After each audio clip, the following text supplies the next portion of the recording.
So, you're heading home for Thanksgiving, but your family supports Trump. Not good. So, you're probably wondering, how can I show them I'm a good, tolerant person, and they're all terrible, intolerant people? And how can I find common ground with these rednecks who are literally Hitler? Well, you're in luck. Because I, too, am a good person who likes to share my superiority with those around me.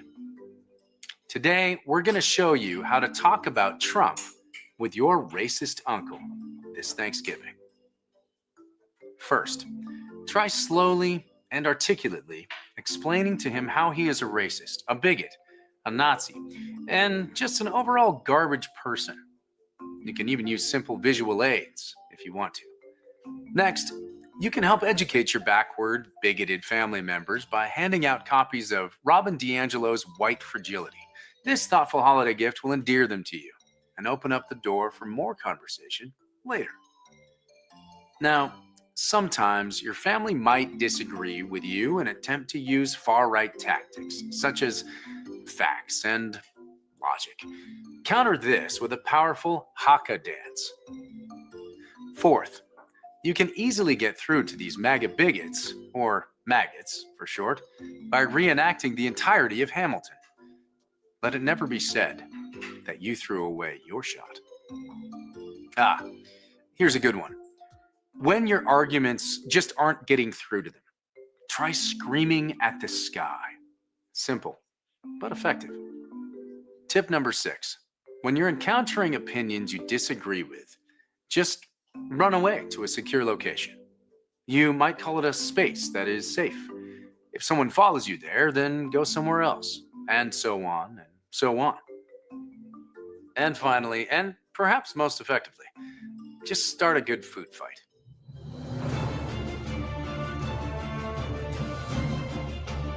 It works every time. Use these simple tips, and you'll convert your MAGA family in no time. Because you're right, and they're Nazis. Good luck out there, fellow member of the resistance.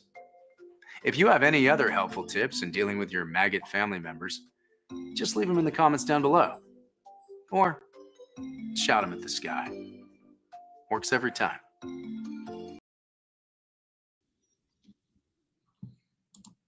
Good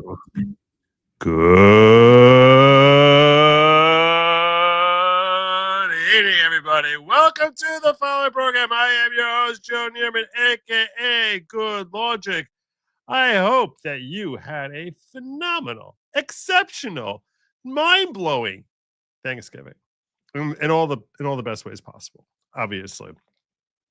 As for me, I warned everyone yesterday we're going to be doing a late show. Let everyone get football out of the way. The last game was a bit of a dud there. I'm not sure if it even started like right before it finished. I tried letting it finish. That is why we started late. I was ready here with Jim from like 11:15 or so. We were just golden and like in a zone. What I want you to know, if you have the good fortune of having stumbled on my show, in particular this evening, you're going to walk out of here. You stick with me. You're going to walk out of here with a better understanding about certain things than you had before. This is what I'm telling you now. That is particularly the issue as to why this is all Biden's fault. I'm referring to the shooting of the 2 National Guards. I'm going to break down for you exactly what Trump was talking about and with respect to that particular issue. And we're also going to be looking at why it is that everything he said there, that he says, in very layman's terms as to how it's impossible to get them out. I'm going to walk you through why that is, why it's so difficult to remove. In fact, how hard he tried to remove these people, and that this is 1,000% on Biden and his administration and the left, which fought like lunatics to make sure that Trump could not remove the likes of this deranged shooter who carried out such an evil act just yesterday. So that's first and foremost. I'm gonna be breaking that down for you. But there's a lot of new facts that came out today about the shooter, including that this guy worked with the CIA. Crazy stuff. and a whole bunch of other stories I need to break down for you, including a claim by one university that whiteness is a pandemic. That's right, it is. So, with that, it's time for us to get started with our show. And there's just one thing we need to do first, and that is for me to bring on in here my good buddy. Hey, what's up? I don't know what the hand thing is every time. I don't know. It's like a Fonzie type. I'm trying to create like you're trying to find your groove. Or create a viral thing where someone will be like, somewhere it'll be like, look at this guy, and he was doing like, I don't know. All right. I'm trying to go viral, as the kids say, but not in a way where I have to take penicillin. Right. They got jabs for that sort of thing. How was your holidays, brother? Oh, it's great. It was great. Nice food. You had nice food. Yeah. Turkey. Stuffing, green bean casserole, all that stuff. Stuffing. Well, dressing. I like dressing. I don't like the stuffing inside the turkey. I like it in a pan separate. I don't like it in the turkey. Really? Yeah. That's what makes it like the best. That's that's the saving grace of turkey is the fat laden stuffing. That's what makes Thanksgiving. Well, no, you boil I boil the neck and the back and all the gizzards and everything, and then boil that and then use that to make the stuffing and the gravy dressing. But I don't. I only put the breast on the smoker and the legs. That's it. I think they call it what's it called?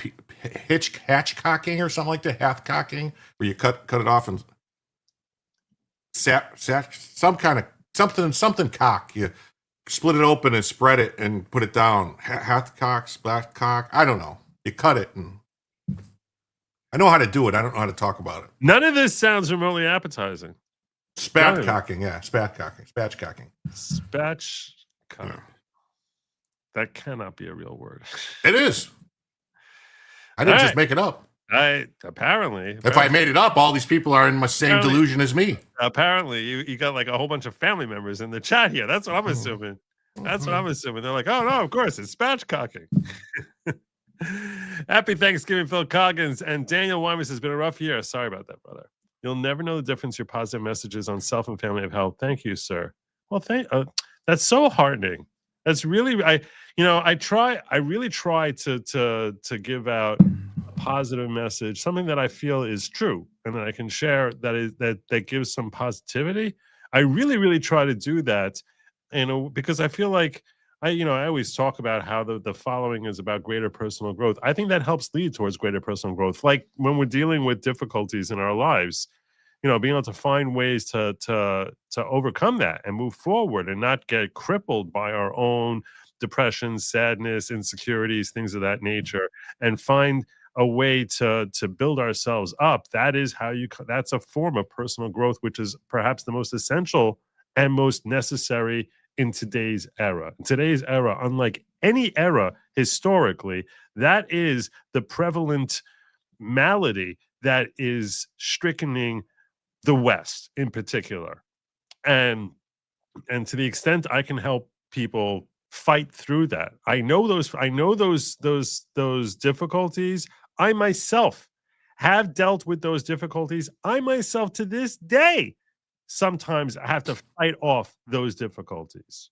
I fight through that. Not that I'm like, thank God, I've never been like, clinical depression type of thing, but there are times I'll feel myself in like a rough patch where I'm like, I just don't feel right. And I always try to find ways to buck myself up. And I feel like if I can help lend a message like that out to my audience, like I'm actually helping people, and I'm actually, I create my own significance. So getting feedback like this from you Daniel, is actually very heartening. And I thank you for that. Before we get in on the whole CIA thing, did you saw this thing that Tim Pool was saying about Soros? About the effort to Seditious Six. Like this thing here. I need you guys to just see. You think it's really odd too that they go by the SS, the Seditious Six? They don't go by the seditious.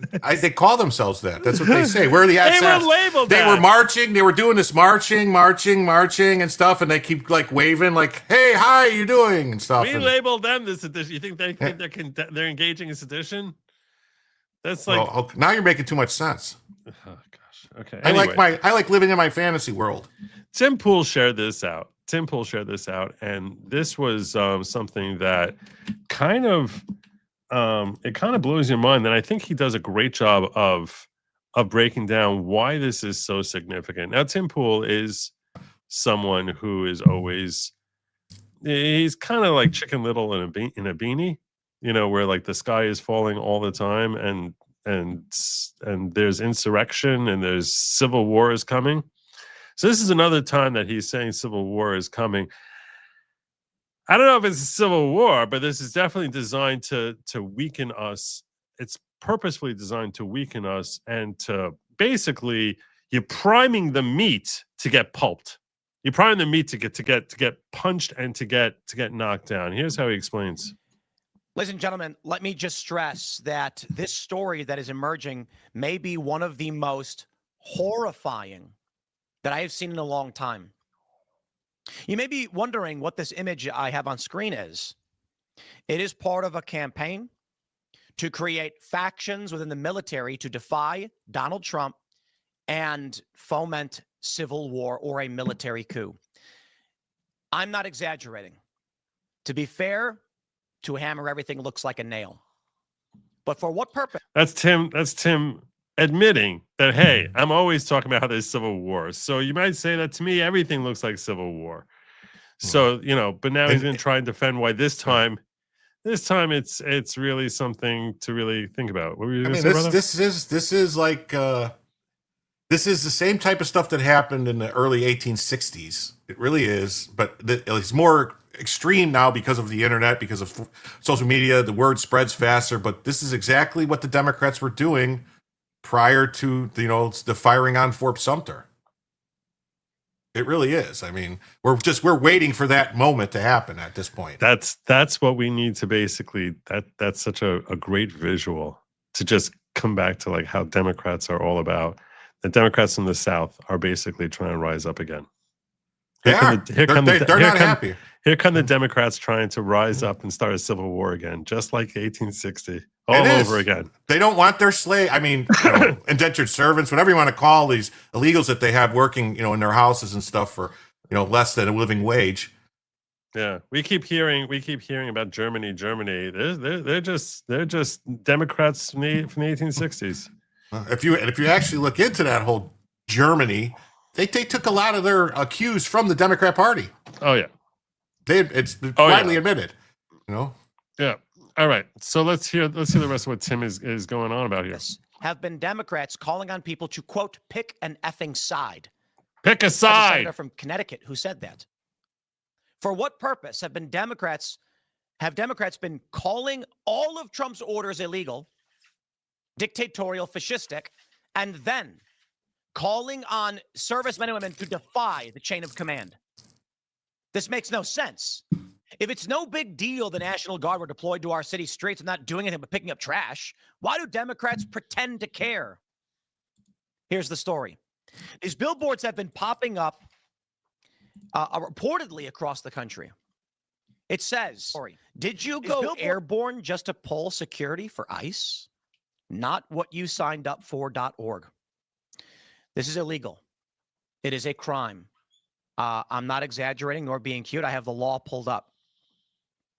This is an effort to foment factions within the military ranks so that they defy the chain of command. Secretary of War, or the president himself. That's exactly what they want. They're hoping. Why would you do this otherwise? You're literally trying to encourage people to basically tell their CEO, no, I'm not doing this. I'm going to show you exactly where this goes. We're going to pull up this website, but I need to say this right now. If Donald Trump and Pete Hegseth and the DOJ do not go after these people that are putting up these messages, this is the biggest, the most impactful escalation towards civil war we have ever seen in our generation. The fact that there are nonprofits being funded with billboard campaigns instructing our men and women in uniform to defy the chain of command. And I'm not gonna be cute with you guys. We know the intention. They're not explicitly saying, hey, don't do it, but you don't get to play this wink, wink, nudge, nudge. Here's the billboard. You can see it. And I'll share with you the site there, which is not what you signed up for.org. This is them. This is them. Not what you signed up for.org. You saw the billboard. You have questions, but you're not alone. First, this is how they tell you to proceed. This shows you how they know that what they're doing here is illicit. Watch what they tell you to do if you're a member of the military and you want to become part of their organization. Here are proactive steps you can take to reduce risk. Be sure to access resources from a personal device, not a military or government computer, email account, phone, or Wi-Fi. Use encrypted Proton Mail email accounts. Use Signal app for encrypted texts and calls. Use a VPN like NordVPN. It's unbelievable. They're basically trying to tell you this is how you can discreetly try to get away with doing something that you know is designed to cripple our government. I mean, this is support resources for service members. These are the other resources, which, I mean, I would look into what this GI rights hotline is, if it's the actual one or it's some Democrat, some crazy leftist. No, that's their crazy leftist thing. It's telling them it's counseling for service members on their legal rights and discharge options, including conscientious objectors, telling them how to get out of the military, how to either get, I think it's called an Article 71 or Article 81 or something like that, where you can get other than honorable discharge for, you say, I don't want to be in anymore, and it's not a dishonorable and it's not an honorable, it's just to get out. About Face, which is an organization of service members and veterans that connects service members who have legal and moral questions about their mission with peer counseling, legal support, and other resources, and the National Lawyers Guild Military Law Task Force, which provides legal information and advice to service members, including guidance on refusing legal orders, dissent, discharges, and other military law issues. The National Lawyer Guild are those green hats that you see at all the Antifa protests. It's unbelievable. It's unbelievable. These people are scum. They call themselves patriotic, and when their whole objective is to basically weaken our country as much as possible. That's what they're looking into. Because they don't like who's running the country, so they're going to try and weaken the country as much as possible. And then if there are problems, because we will weaken military, then they'll be like, oh, you see, it's all Trump's fault. They create basically a disaster situation like they did with this shooter who bringing him on in here. And then when tragedy results, they say, oh, you see, happened on your watch. They're sickening. Speaking of sickening people, I should give you a heads up. I mentioned it in locals, and I'll tell you all now that I am going to be debating Destiny and another person called Soy Pill. I don't know who he is. Soy Pill and Destiny on Sunday evening on some Discord channel. The topic is going to be, they say their objective is that they're saying Trump is to blame for the 2 National Guard members being shot. And I am refuting them. And they initially asked me if I could do it Friday. And I said, I don't work, I'm an Orthodox Jew. I don't work on Friday nights. I suggested that we move it to Sunday. And they said, well, can you bring someone with you? And I literally wrote back, easy peasy lemon squeezy. And then I suggested Law of Self-Defense, a.k.a. Andrew Branca. I reached out to him, and he was like, let's do it. And then they had to work back to Destiny and this soy boy about changing the time. So that will be on Sunday evening. I will be sharing links for that on Locals as to where you can basically log in. If they enable me to stream it to my channel, I don't know if that's possible. Then in that case, I will be streaming it. It is at 6 p.m. Eastern time. 6 p.m. Eastern time on Sunday. So there you go. I figure that they don't know the pit bull that I'm bringing in there with Andrew Branca. He's going to be like, ah! I'm gonna sit back and just be like, every once in a while, I'll be like, "Go, Andrew." He's gonna be such a pitbull.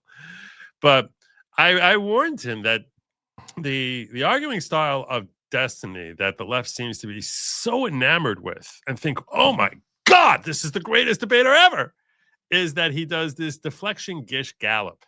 I told Andrew this. I said he does is deflection gish gallop. Gish gallop is when you just throw out a whole bunch of bam, bam, bam, bam, bam, bam, bam. And the idea is if I throw out 7 things at once and a whole blurting them out, there's no way for you to refute them all because each of them requires like, a 90-second response. So this way, if I only respond to 1 or 2 before you start cutting me off on that one, you're like, oh, you see, he had no answer for the other 5. It's like, I had plenty of answers for the other 5. You just gish galloped me and you just threw out a whole bunch of things in order to try and pretend that you're winning an argument.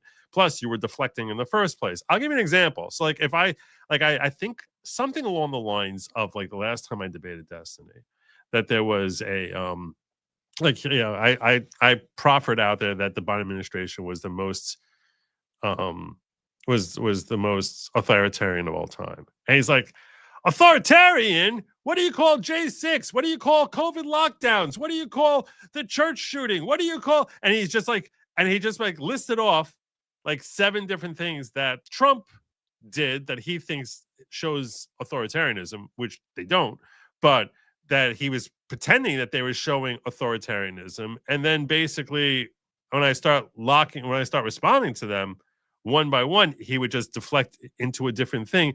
And the whole thing was he never really responded to, well, why is Biden more authoritarian? Whatever level you want to put on Trump, and I'm saying Biden is the most authoritarian. And we don't get to that. So basically the objective is trying to win an argument by never actually letting your opponent make the point. And instead just cut them off with like deflection and then a gish gallop. And just but here's a list of 9 things that I have just sort of floating around in my brain that I can throw at you, which none of them really prove any point contrary to the initial point, but it's designed to come across as if you're actually winning an argument.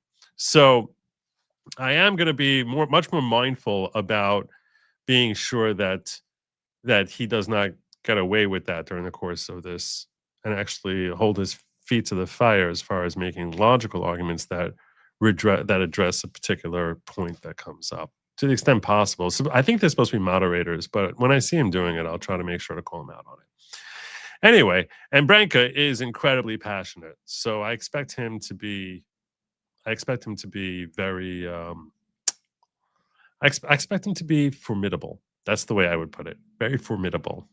I feel like I'm gonna have to elbow him for like talking space, but that's okay. I feel like it's gonna be fun. Anyway, so that's gonna be Sunday evening at 6 p.m. Eastern. I will send out links for that on Locals. I urge you all to join that. And I'm gonna try to stream it here to my channel if in fact such a thing is possible. I assume they'll be okay with it. You might want to only stream it to Rumble until you know. Why? Just because you never know what those guys might say. Yeah. I'm just saying they could say something and end up getting you a strike or something, a community guideline strike or something. I doubt it. Okay. All right. I warned you. That's all. My money's on soy pill. I have never been less worried about arguing with someone than someone who embraces the name soy pill. Spatchcock noun, a fowl split and grilled, usually immediately after being killed and dressed. Well, there you go. Release the no-tie Bronco. Bronco will devour them. Review the legal cases surrounding the NGU. So I'm going to have to do that. Yeah, that's true. And we're going to talk more than that. More than that is I'm going to be looking into the legal background, which I started looking at that before the show, and I'm going to be sharing with you why it is that this National Guard, this shooter being in this country is 100% on Biden. And that there was literally nothing Trump could have done other than, unless he was a real fascist. If he was a real fascist, he could have just been like, I don't care, I'm getting rid of these people. Then he would have done it. But because he was following the law, he had no ability whatsoever to do it. And you'll see why as we break that down shortly. Anyhow, that's a good time for us to get into Trump and what's been going on today. In fact, We'll head right over there now. Should I go with trying to decide where to start? Let's start with you know what? We'll come to Trump soon. Let's come to that. We'll come to that soon. Let's start with Kash Patel. Yeah, I was gonna say start with the Kash Patel news conference, then Jeannie Pirro, and then go to Trump. Yeah, this Probably. is Kash Patel having a news conference regarding the shooting of the two National Guard members. This is when both of them were still alive, which unfortunately is no longer the case. Remarks and my remarks the same way, with prayer for our fallen soldiers, prayer for our law enforcement community, prayer for our National Guardsmen and women, prayer for our brave prosecutors at the Department of Justice and the offices of the DC United States Attorney. We must come together as a nation, especially on this Thanksgiving Day, and remember the sacrifices that so many are making around the world and around this country to secure our freedoms under President Trump's brilliant leadership and administration. I'll provide an update on the case as follows. It is an ongoing investigation of terrorism. Make no mistake about it.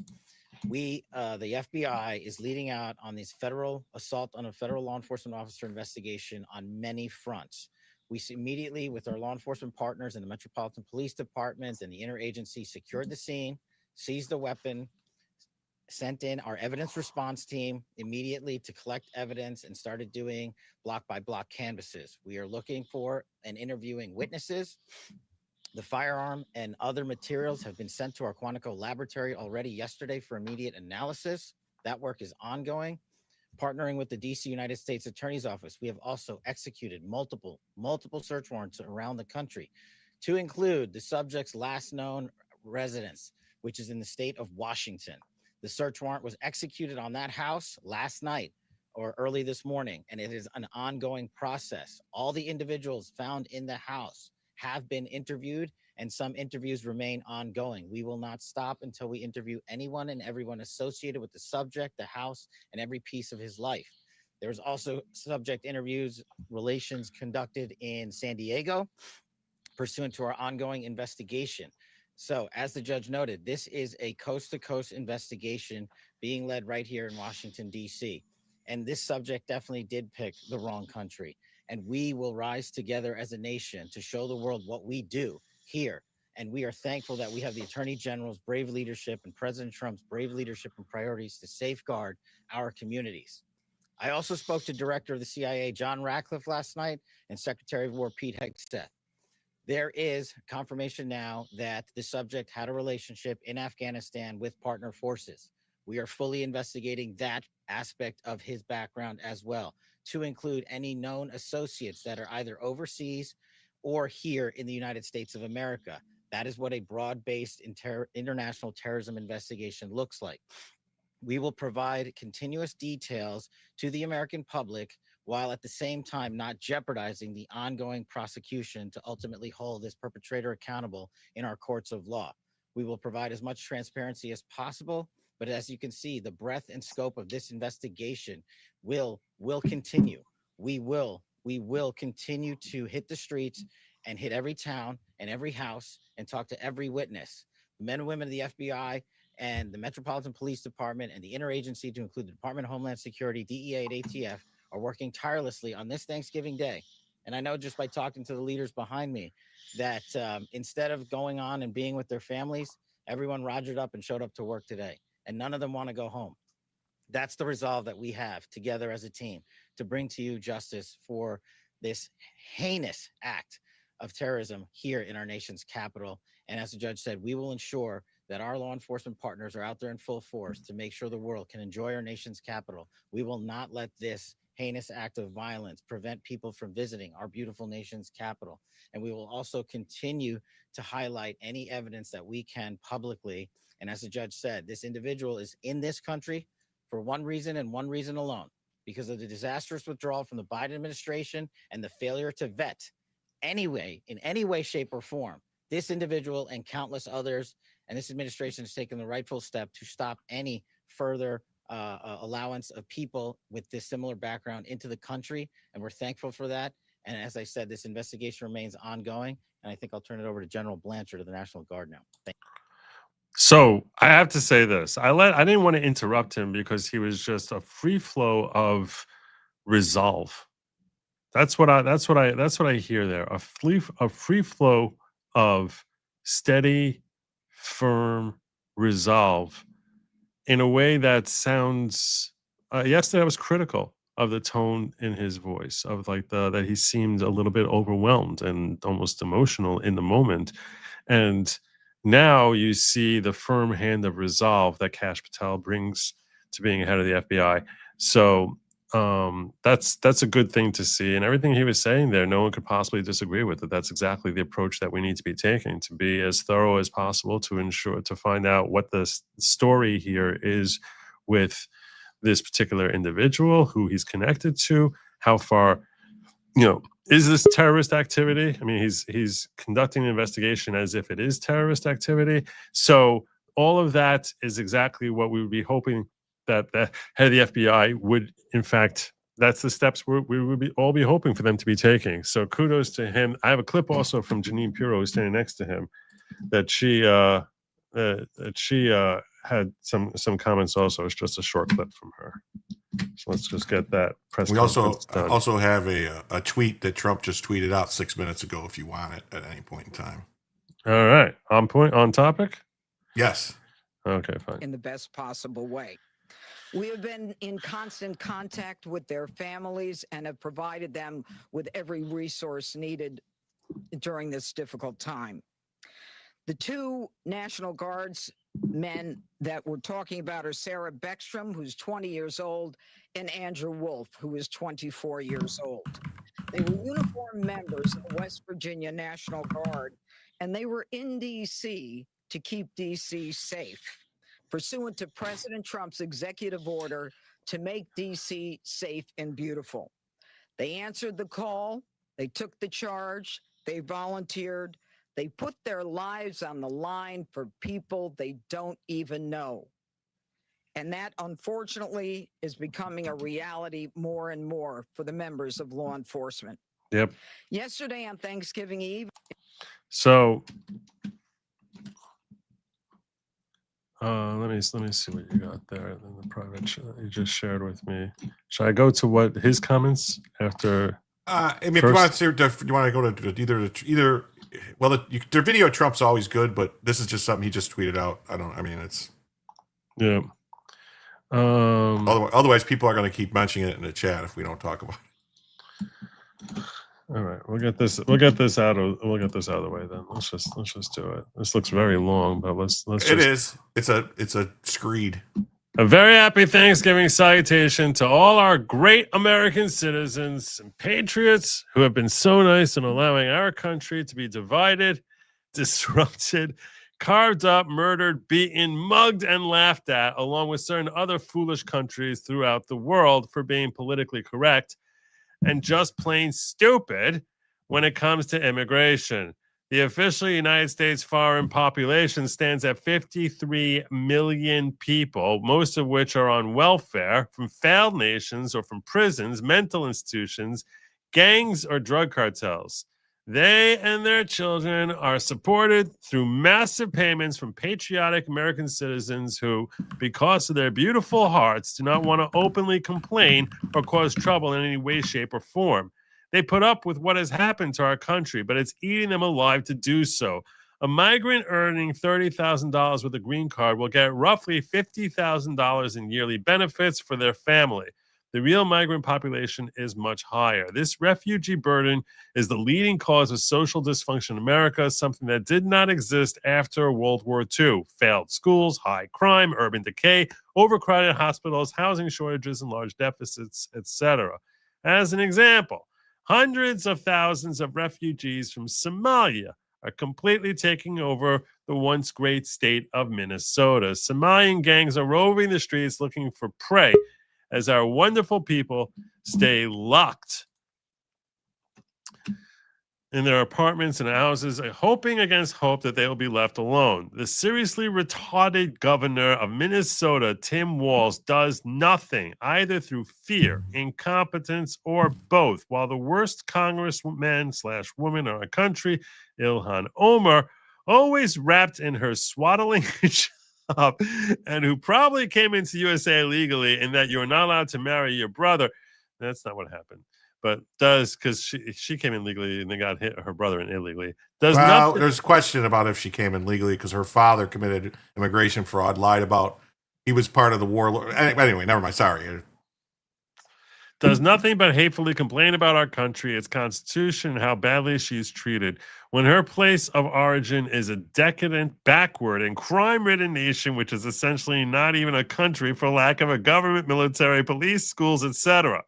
Even as we've progressed technologically, immigration policy has eroded those gains and living conditions for many. I will permanently pause migration from all third world countries to allow the U.S. system to fully recover, terminate all the millions of Biden illegal emissions, including those signed by sleepy Joe Biden's auto pen, and remove anyone who is not a net asset to the United States or is incapable of loving our country and all federal benefits and subsidies to non-citizens of our country.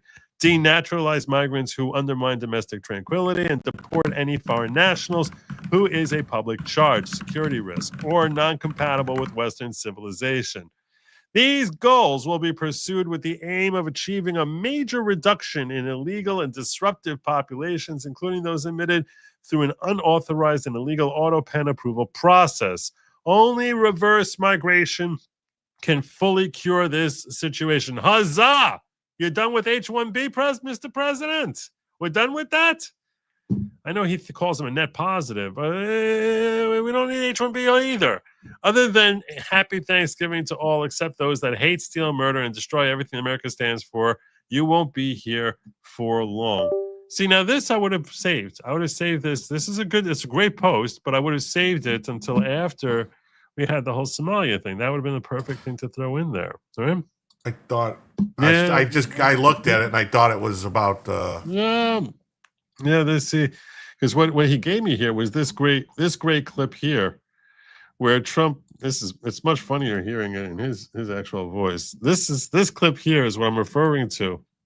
Now is a gold nugget that Jim dug up for me here. Hi, sir. Sure. Hi.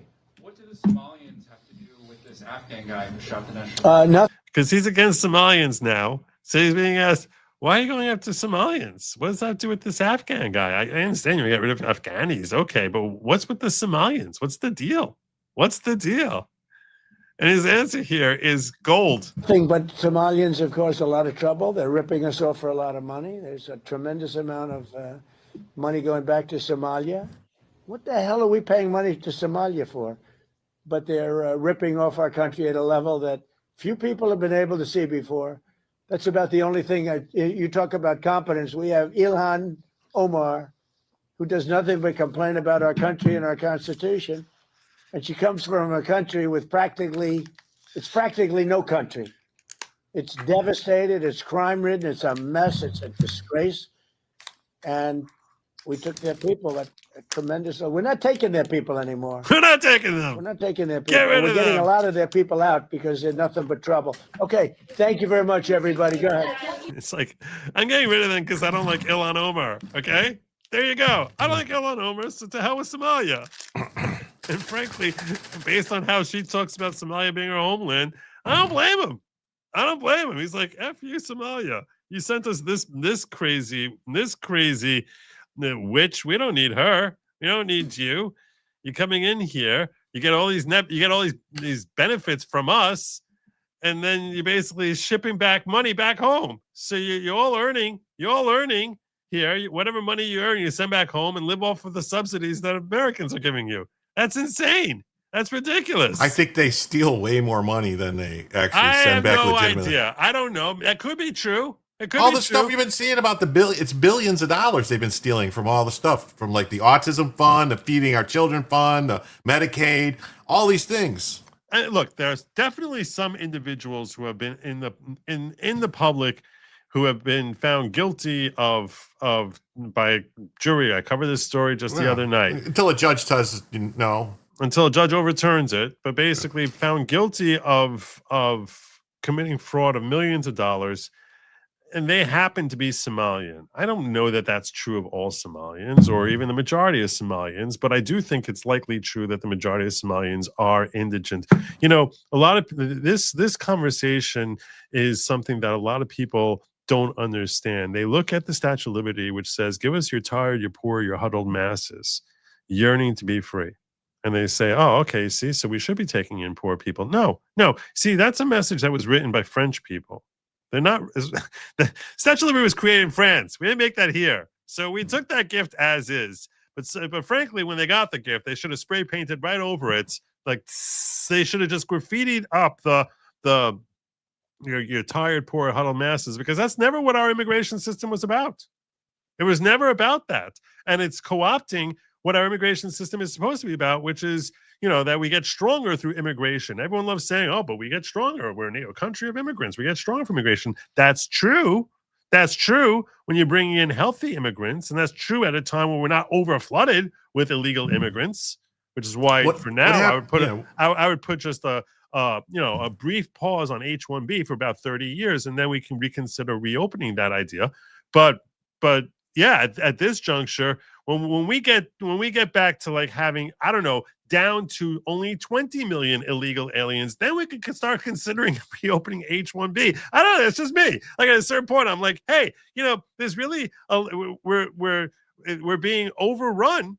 It's like when you have such a noticeable percentage of our population is people who are not here legally. So what that ends up doing is, first and foremost, because of the way our electoral college works. So now you're stripping away from American citizens representation. Like if you're in a state that you're screwed either way. If you're an American citizen and you're residing in a state that has a whole bunch of illegal immigrants, well, in that case, unfortunately, too many of them are not able to support themselves, and our immigration laws require you have to be able to support yourself. It's not just you want to come here. You have to be able to support yourself. Not that you're going to come here and live on the public dime. That's actually built in. That's what Congress built in, properly so, to our immigration laws. Then you got to be able to support yourself, not come here so that the American taxpayer is going to take care of you and your family. That's first and foremost. That's why I say the whole tired, poor, huddled masses is crap. That's not the way it was ever supposed to be. That's not the way our immigration laws have ever been structured. That's not what we're supposed to be having here. And frankly, such a perspective is utterly suicidal. So, you know, it's illogical to think that that's a way that people can succeed. Because frankly, yes, while America has traditionally, perhaps not so in recent times, but traditionally has been the land of upward mobility, they have to be starting from somewhere. Not that like they come in here and they're ready, you know, feed me, clothe me, give me housing and healthcare and shelter. I mean, this is ridiculous. That's not the way any country can possibly subsist. So what we have here is a situation where all of them have come flooding in here. A significant percentage are indigent and needing all sorts of, you know, basic things. And even if they're not getting it from the federal government, even if they're not getting it from there, if they're sucking it up from state government, getting snapped from state government, that too is bleeding the American taxpayer. The American taxpayer, ultimately, you as a taxpayer, I am pretty damn well sure you don't care whether it's federal taxes or state taxes or local taxes. It's taxes. So yeah, sure, they're not collecting from the federal government, but they're coming into your state. And to the extent they're coming into your state, you're paying added state taxes to cover their food. How the hell is that any better for you? Do you care whether it's on a federal dime or it's a state dime? You're paying it. So it doesn't matter whether it's coming on this bill or on that bill. You're paying it. It doesn't make any sense. So at the end of the day, he's totally right in where he's coming from over here. And this notion that we need to be bringing in more people is, frankly, it's absurd, and it has no consistency with what American law has ever said before. So, frankly, I don't even really want the H-1B people in here for quite some time.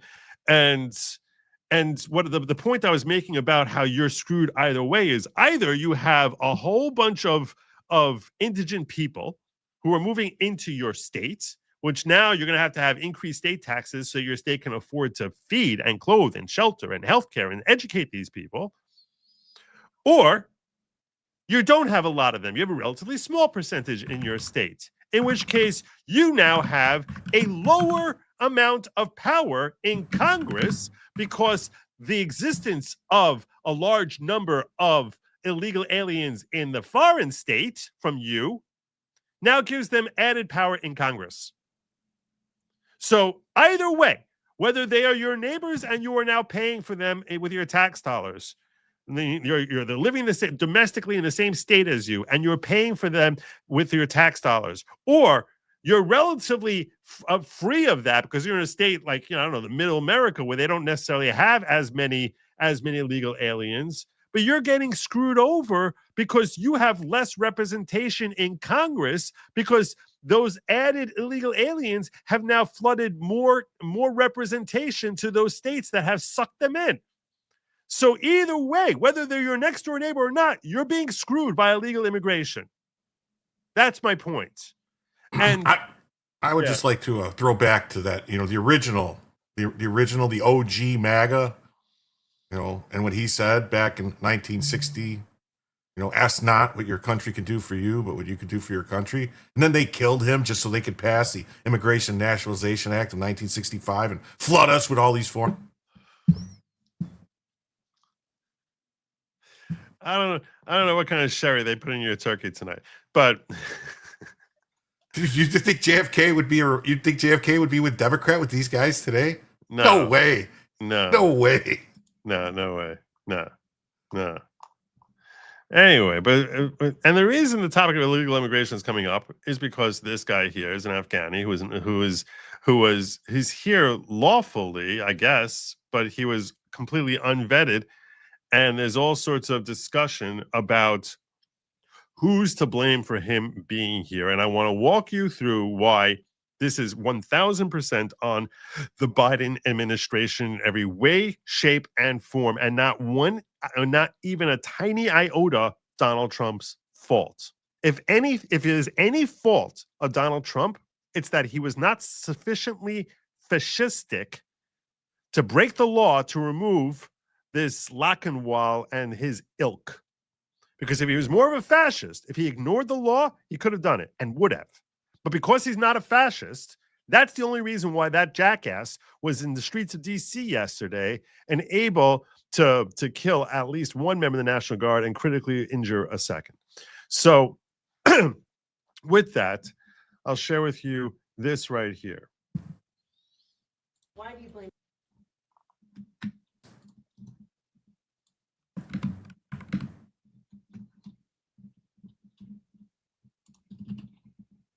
Why do you blame the Biden administration? Because they let him in. Are you stupid? Yeah, Jim. Yes. It's loud. Oh, my typing is. Yeah. Why do you blame the Biden administration? Because they let him in. Are you stupid? Are you a stupid person? Because they came on a plane along with thousands of other people that shouldn't be here, and you're just asking questions because you're a stupid person. And there's a law passed that it's almost impossible not to get them out. You can't get them out once they come in. And they came in, and they were unvetted, they were unchecked. There were many of them, and they came in on big planes, and it was disgraceful. And if you look, you'll see there was a law passed. It makes it almost impossible not to let them in, not to certify them, so to speak, once they come in. And they came in, and they shouldn't have come in.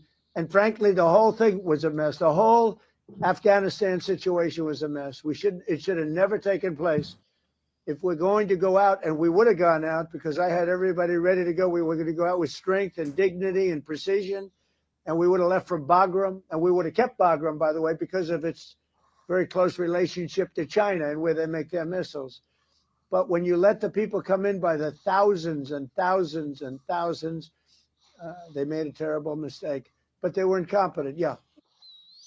So he's saying here that the fact that this guy was here is all his fault. Now, in the context of where he's talking about here, where he's asking these questions, is when he gave an update. We're going to come back to that clip in a moment. Where I'm going to walk you through what he's talking about, because he's actually he's far more spot on than people may even realize. Far more spot on. But this is Donald Trump talking about this is when what he started with when he was being asked about addressing the National Guard situation.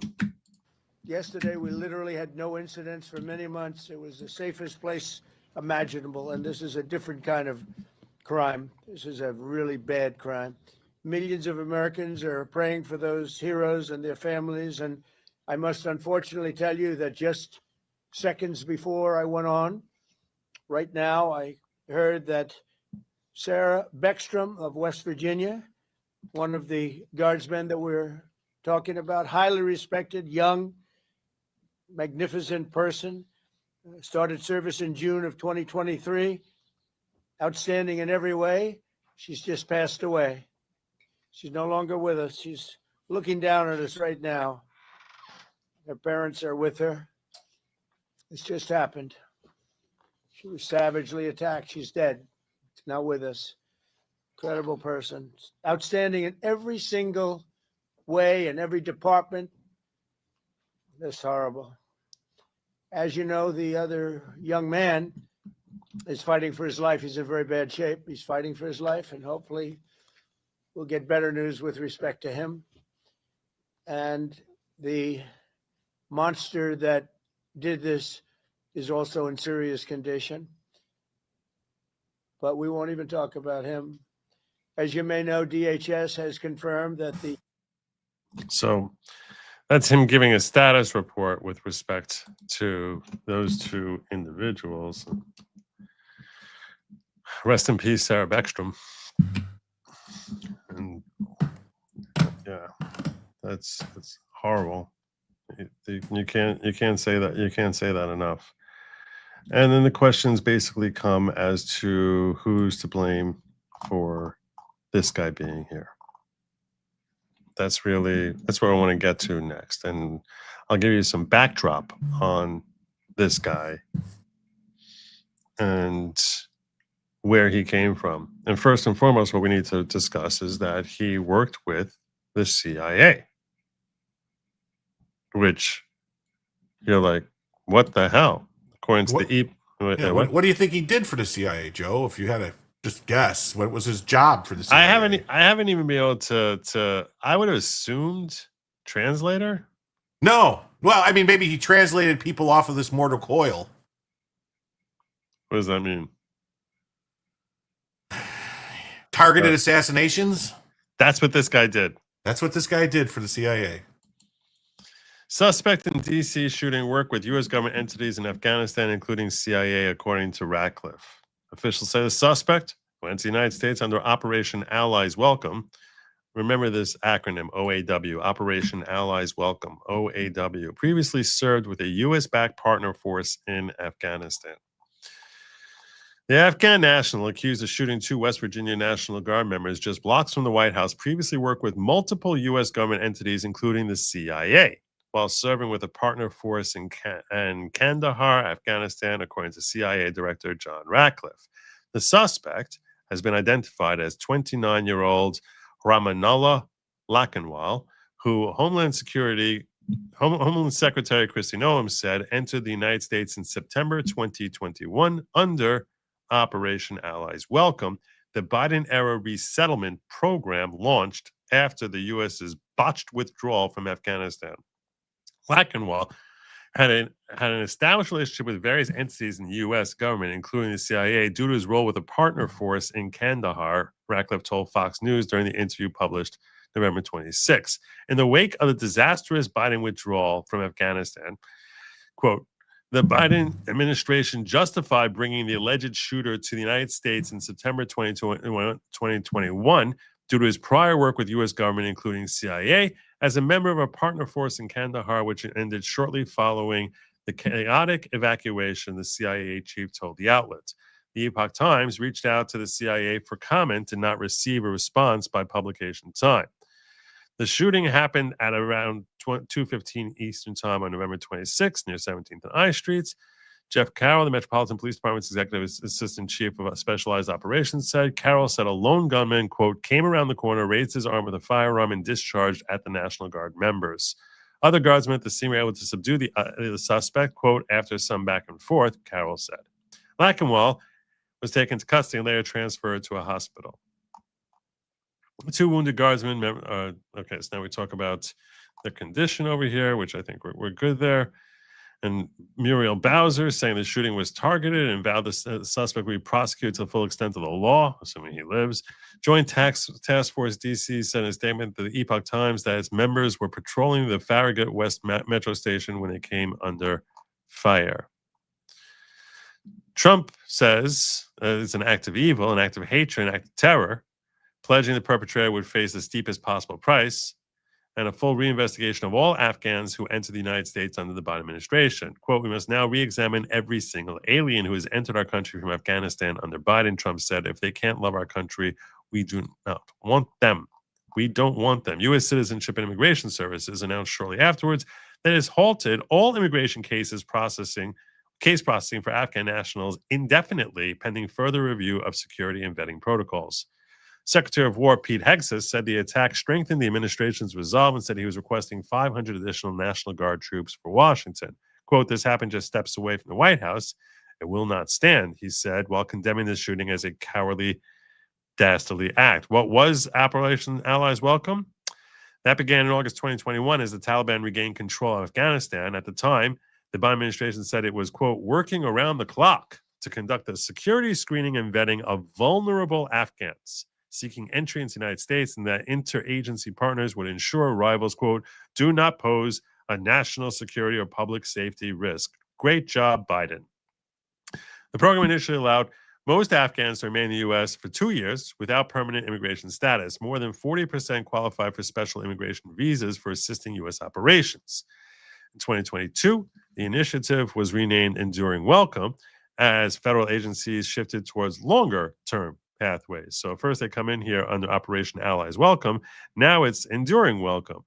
More than 190,000 Afghans have been resettled in the United States under both efforts. 190,000 Afghans that came in here because of this.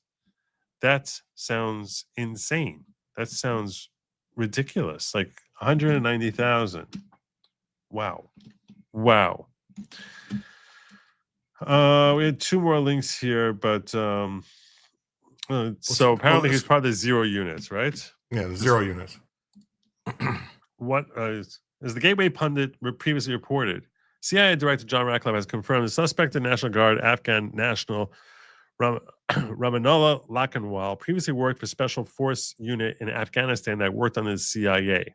Now new information is coming to light about the Kandahar Strike Force, or 0 units, Lackenwall previously served in.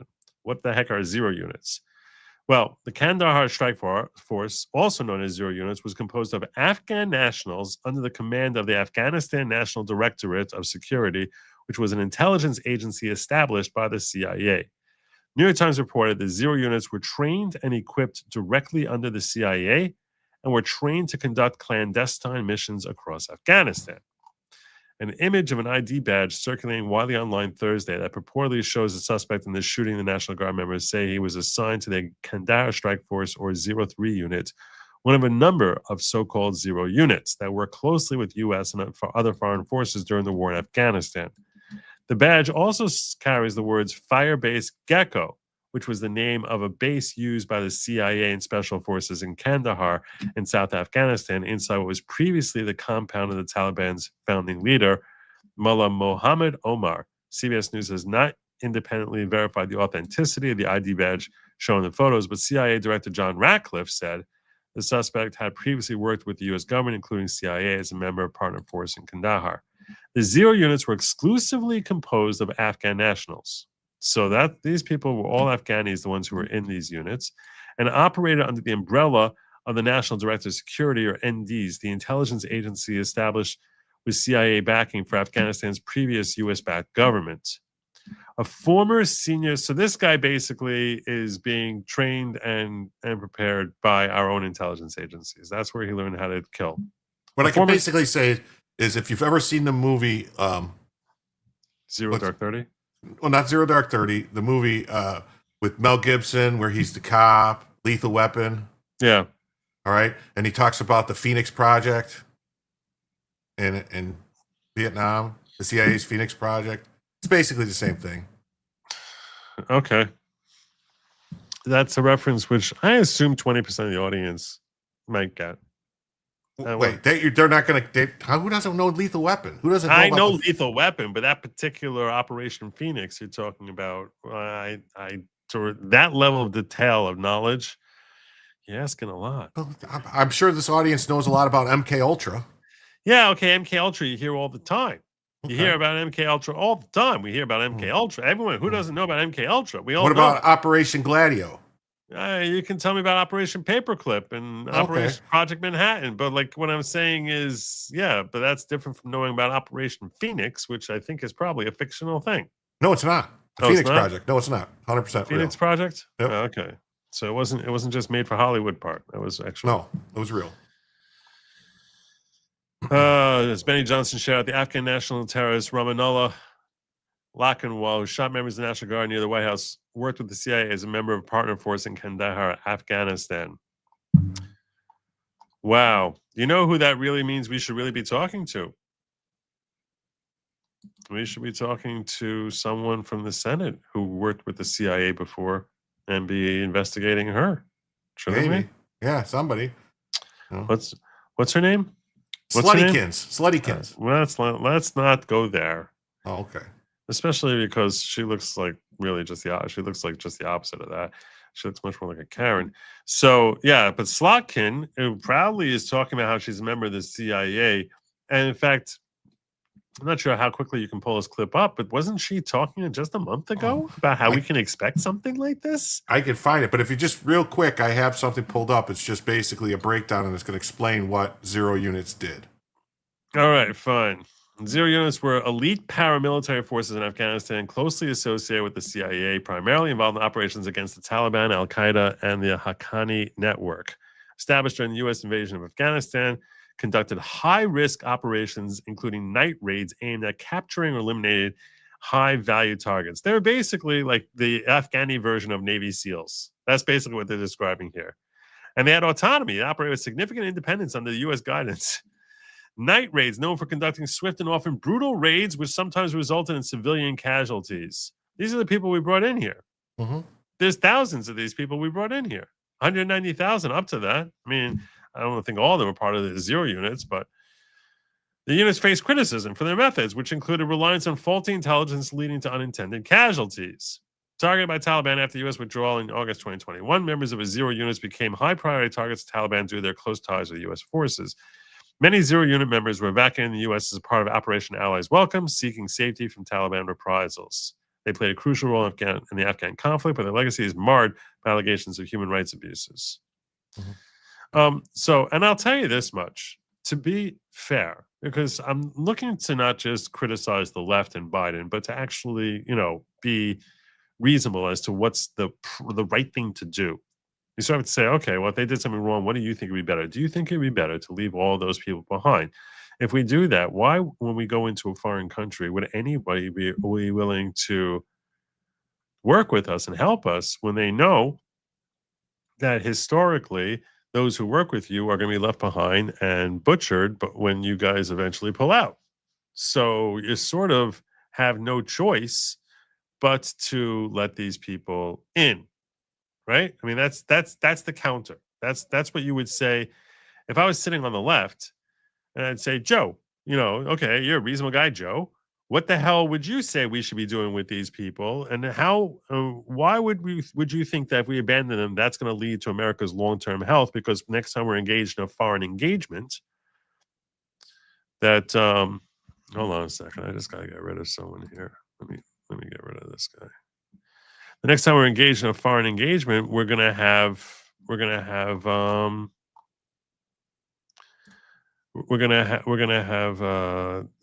Everyone's gonna say we're just gonna have people saying, I'm not working with you because you're eventually going to leave our country, and then people will come in here and kill me for working with you. So we can't do that. So what's the answer, Joe? You want to have the Lackenwalls of the world come in, or you want to have no one working with us when we're engaging in foreign engagements?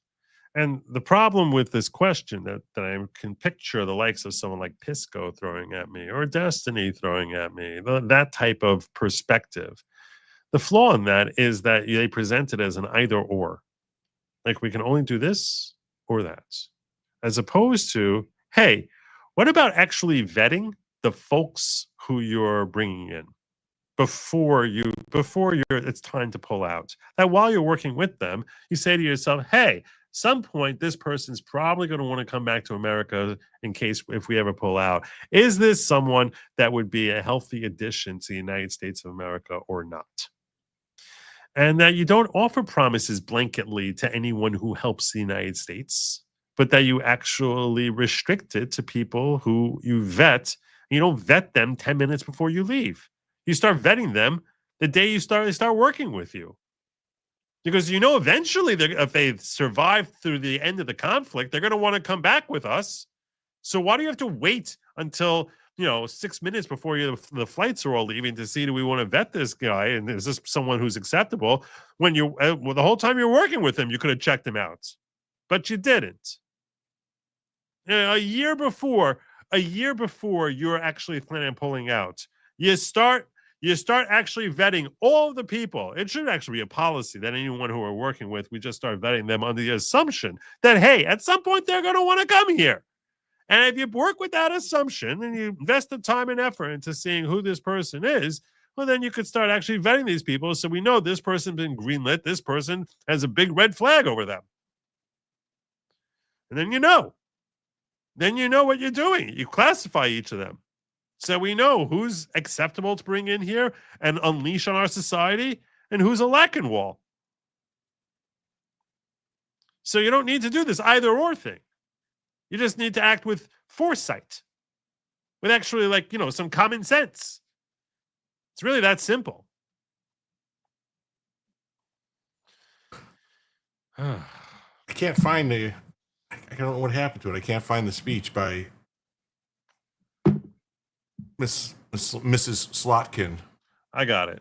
You got it? I've been searching for it. I can't find no it. worries. I actually tucked that one away when I did some research of my own here. I don't just rely on you. What? Yeah, believe it or not. Uh-oh. I'm going to lose my job. I gotta see if I can find it.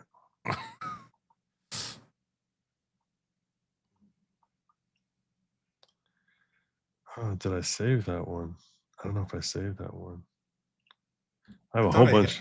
I thought I had it in my bookmarks. That's what it's driving me nuts. I'll try. Give me 30 seconds. I'll find it.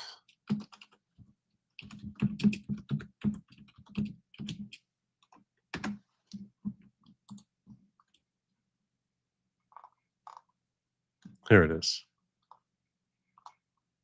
I think Lib's a TikTok. Lib's a TikTok at it? Okay. Because there was another thing to the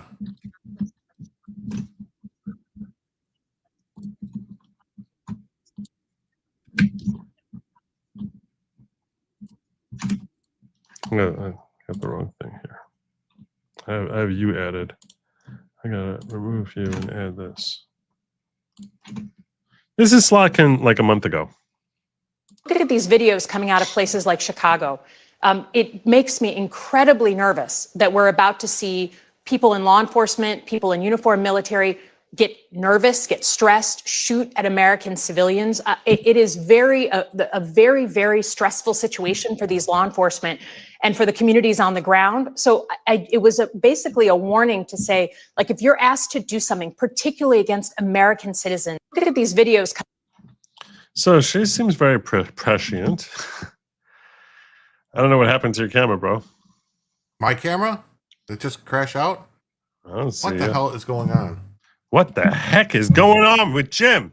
No one knows. Let me do this.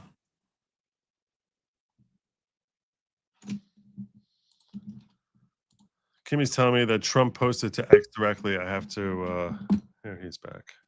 I don't know what's going on. I'm having like all types of problems. My StreamYard crashed already 3 times, and now that just happened. I don't know what's going on. That was what I read. She shared this before I read it. So Thank you. John Mosley, contributing to the cause. Thank you, brother. Appreciate you. The Your Tired, Your Poor poem was Emma Lazarus, an American Jewess, not someone French. Well, the French decided to incorporate it and emblazon it across the Statue of Liberty. They're the ones who chose the poem. I didn't say they were insightful enough to write it. I'm saying that they're the ones who decided to embrace it as a philosophy that they thought they should thrust upon us. Cash, can you bring the same passion to Brennan Clapper and Comey? These are the A's I really want to see in prison. Yep. You, me, and everyone else. Emma Lazarus was a poet activist. She never married and was childless. More misdirected mothering instincts so rampant in today's politics. And AWFL. Now I gotta sit here trying to figure out what the heck this acronym stands for. So this is white, female, American. Affluent white female liberals. You're supposed to be a U in there too for urban. Affluent, urban, white, female liberals. Affluent, white, right, female, urban liberals. Got it. Epstein worked for the CIA. Working for the CIA doesn't make you a good person. No, of course it doesn't make you a good person. It just makes the conduct that much more sus. That like whether this person is still working with the CIA, whether they were acting, whether this is some sort of part of an operation. Someone shared out a thing that was I never asked you to check this out. I don't know if you even saw this, but I saw last night and I was like, I'm just going to dismiss this now. That purportedly hours before You talking about the searches or whatever? Yes, hours before the shooting, there was purportedly there were claims of this, and that could be time zone problems when you're looking at, because depending on what time zone you're in and where stuff's listed, it could be I'm not saying that's what it is. I'll let you finish. Let you make a point in a moment. People need to know what I'm talking about. There was all these claims that there was this crazy influx of searches for the name Ramanullah Lockenwall hours before the shooting, implying that a whole bunch of people knew that this guy was about to go do what he was about to do. So there's all types of weird stuff about this guy. Laura Loomer has done some investigation. She's got information about the people he was living with, and they fled to Costa Rica, and I don't know. The point being that that you're saying just because that they're doing a search and that people are saying it's hours earlier, it could really depend on time zone. So like someone could be looking this up on the West Coast and they'll be like, oh my God, this all happened like 3 hours before the shooting. There was all these people looking at it. It's like, no, from where you're at, it was 3 hours before the shooting, but that doesn't mean anything. So yeah, that doesn't, so that I feel as if people are so fast to jump on that because they want to be the first one out there to help prove a possible conspiracy, that they'll just sort of jump on a nugget for the purposes of saying, you see, I knew it. And I do think that caution tends to be, I think 3 out of 5 conspiracies and theories end up proving to have somewhere between a good deal of truth to them and an incredibly great deal of truth to them. There's like 10% which are like spot on. 60% are like pretty good. There's like 30% of them that are crap or pretty much crap. So, but yeah, the point that I'm getting at is that, and I agree with you, JH, that just because someone is working for the CIA, that definitely does not make them a good person. That's why we need to be vetting them. Right? That's why we need to be looking at them. Who thinks this man was active by someone from the CIA after the destabilizing messages from the 6 crappy Congress people? I don't know.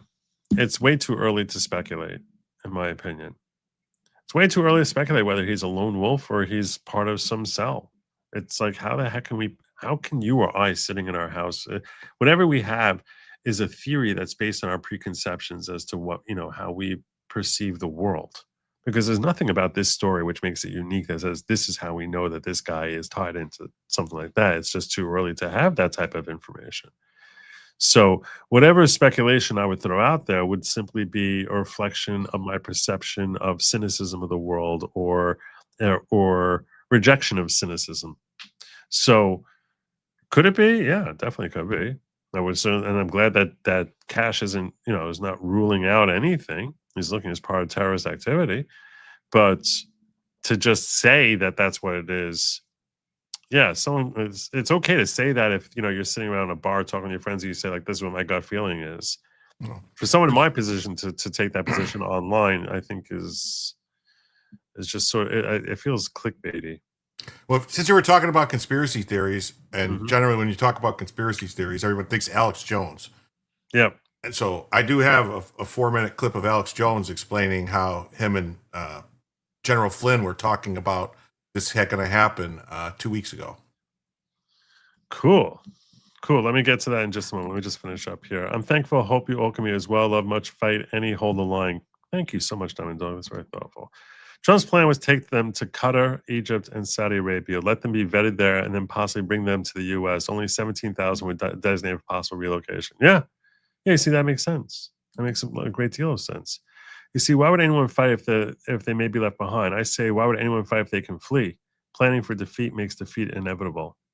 It's not defeat. They're not planning for defeat. It's not planning for defeat. Here's the thought. This is what I'm getting at, Turner. We were winning in Afghanistan for like 19 years and 9 months, right? It's only the last month or so that we lost when we said we're out of here. Now, because we should never be in a nation-building state, if we ever get, God forbid, into a scenario like Afghanistan again, we have to assume that we're not going to be taking over that country and being there forever, that at some point we're going to want to leave. And that at that point that we want to leave, the people who are assisting us while we are there may not have such confidence in the regime that has been propped up there to run the place to actually be able to hold on to it. They may have concerns about the security and strength and the abilities of that new entity to hold on to it and not have the same trust in it that our hopeful government may have in the incoming regime, that they won't be overrun by some lunatic rebels. Accordingly, since we're not nation building, or we never should be in a nation building state, and we're certainly not colonizing and taking over and holding on to these places forever, that means we're going in someplace for 6 months, a year, 2 years, 5 years. In the case of Afghanistan, 20 years. But eventually there's an end date. And whenever that end date is, the people who are working with us, many of them may be saying, I don't really trust the incoming people to hold on to it. And I'm afraid of the potential folks who are coming in here. So I really want to go to America. I didn't sign up here helping you Americans all these years so I can rely on a couple of decks of cards that are standing here building houses to stand up to these mortars and bullets. So no, I don't rely on these people. I need to get the hell out of this country. What the hell were you thinking putting me in this position? That's not losing. That's them saying we just don't trust the incoming. So that's not planning for defeat. It's planning for what's going to happen when we're not here anymore. And what will we tell the people when the ones that want to come with us? I think what happened in Afghanistan is the same thing that would happen in Ukraine if we stopped funding it. It would fall apart right away. I mean, you had people like the same thing that happened in South Vietnam. As soon as we stopped funding it and supplying it, there was no money for them to steal anymore. The people that were stealing the money all left and abandoned it, and then it just fell apart. I mean, it's happened. It's repeatable. You know what I mean? It's like it's you can see it. It happened in Vietnam. Happens all the time. You know, it happened in Afghanistan and Ukraine. The same thing. As soon as the U.S. stops, they're done. There's nothing. You know. Yeah, they're basically there only as long as we are. Which, by the way, that should lead to a whole other conversation as to why we even do it in the first place. What's the point of renting these countries for a couple of decades, only to get to see countless American casualties, where the country is still in a crappy state by the time we leave? Well, there's some people that don't ever want us to leave. They want it to be like South Korea. They want it to be like Japan. They want it to be like Germany, where we never leave. You know, we're just there. Yeah, well.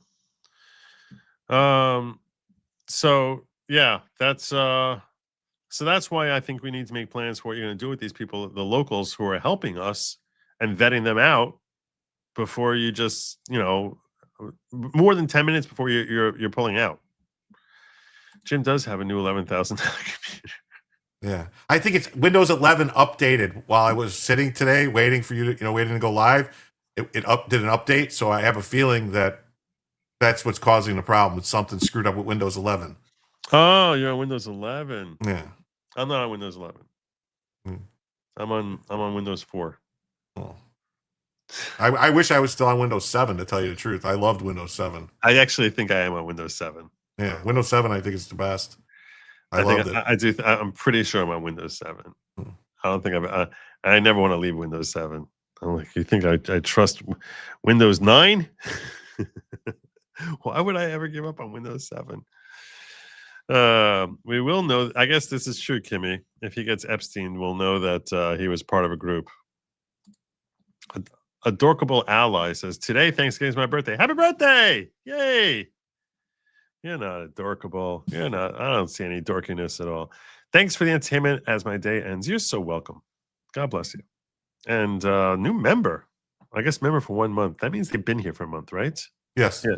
Well, they could have been here longer. That would it's weird. Like if they're a member for a month and then they're not a member for 2 months and then they become a member again, it'll say member for 1 month. Right. Type of thing. I think. No, I think you're correct in that. I have a lot of people became member for like a month when they had been. I know I've seen him as a member here like years ago. So if we're going to leave quickly, then the policy must be to defeat enemies, not make friends. Odorant dum metuant. Throw your freaking fancy schmancy Latin at me. I don't need your fancy schmancy Latin. My point is that we end up staying places for a while. You're going to need help from the locals. So why not decide whether or not these are locals who you're going to be happy bringing into your country, I don't know, shortly after you start, making all sorts of commitments to them and long before you're pulling out.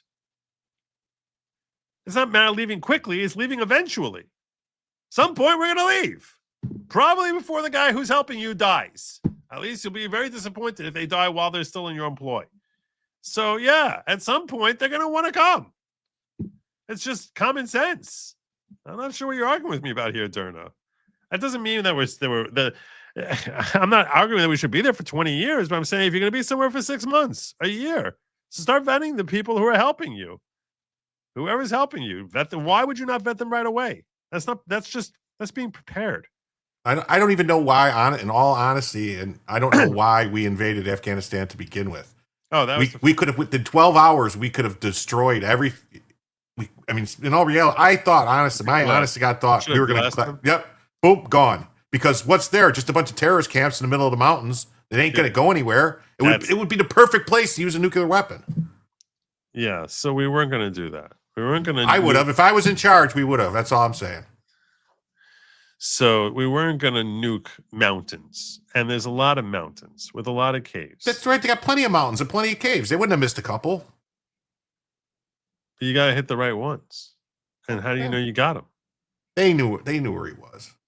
They knew where he was the whole time. So you think that it took them like 7 years that they're like, he's up in that mountain, and like basically Masada, it's like a fortress. They couldn't get in there, and they had to build a whole battering ram to get into the fortress mountain.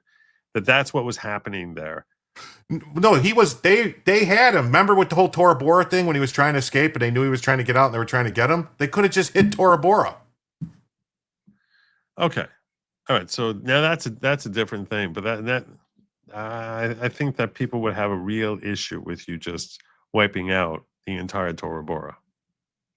Why? What do you mean? How many people living there? I don't. You don't think we probably killed way more people during the time we were in war there than we would have killed in one day? I've never investigated the population of Tora Bora, but the civilian population of Tora Bora. But it does seem like you're going after a where you need a fly swatter and you're pulling out a bazooka.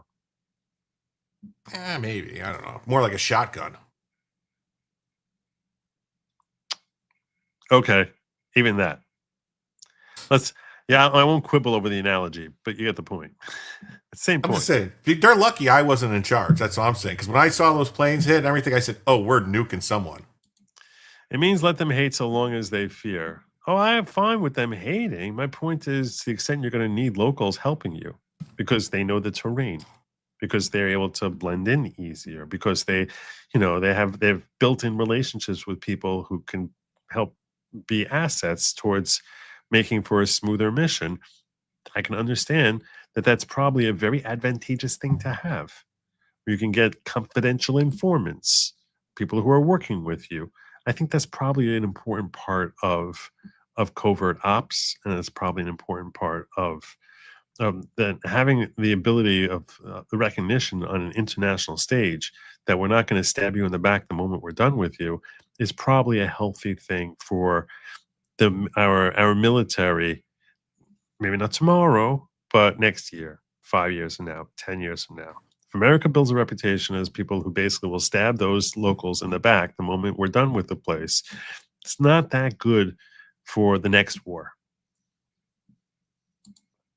Perfect timing. Joe and Jim are on while I'm eating my pumpkin pie and peppermint ice cream dessert. Oh, I'm glad you're enjoying. Good. There's a whole bunch of rants that I missed. I haven't pulled up yet. So let me get to that. Dominion After Dark saying, you still think, I sort of saved this. I didn't want to address this right away because I was like, this one's going to take me a while. I know this one I'm going to have to spend, what Dominion After Dark sent you, the first one, I was just like, let me explain. Let me explain. First, let me tell you what he wrote. You still think Southern Democrats were wrong prior to American Civil War? I bet you think the American colonists were wrong too. Wonder if the King of England should have sent his army to go after the American colonists. Okay. Listen to me. It's article. Listen to me.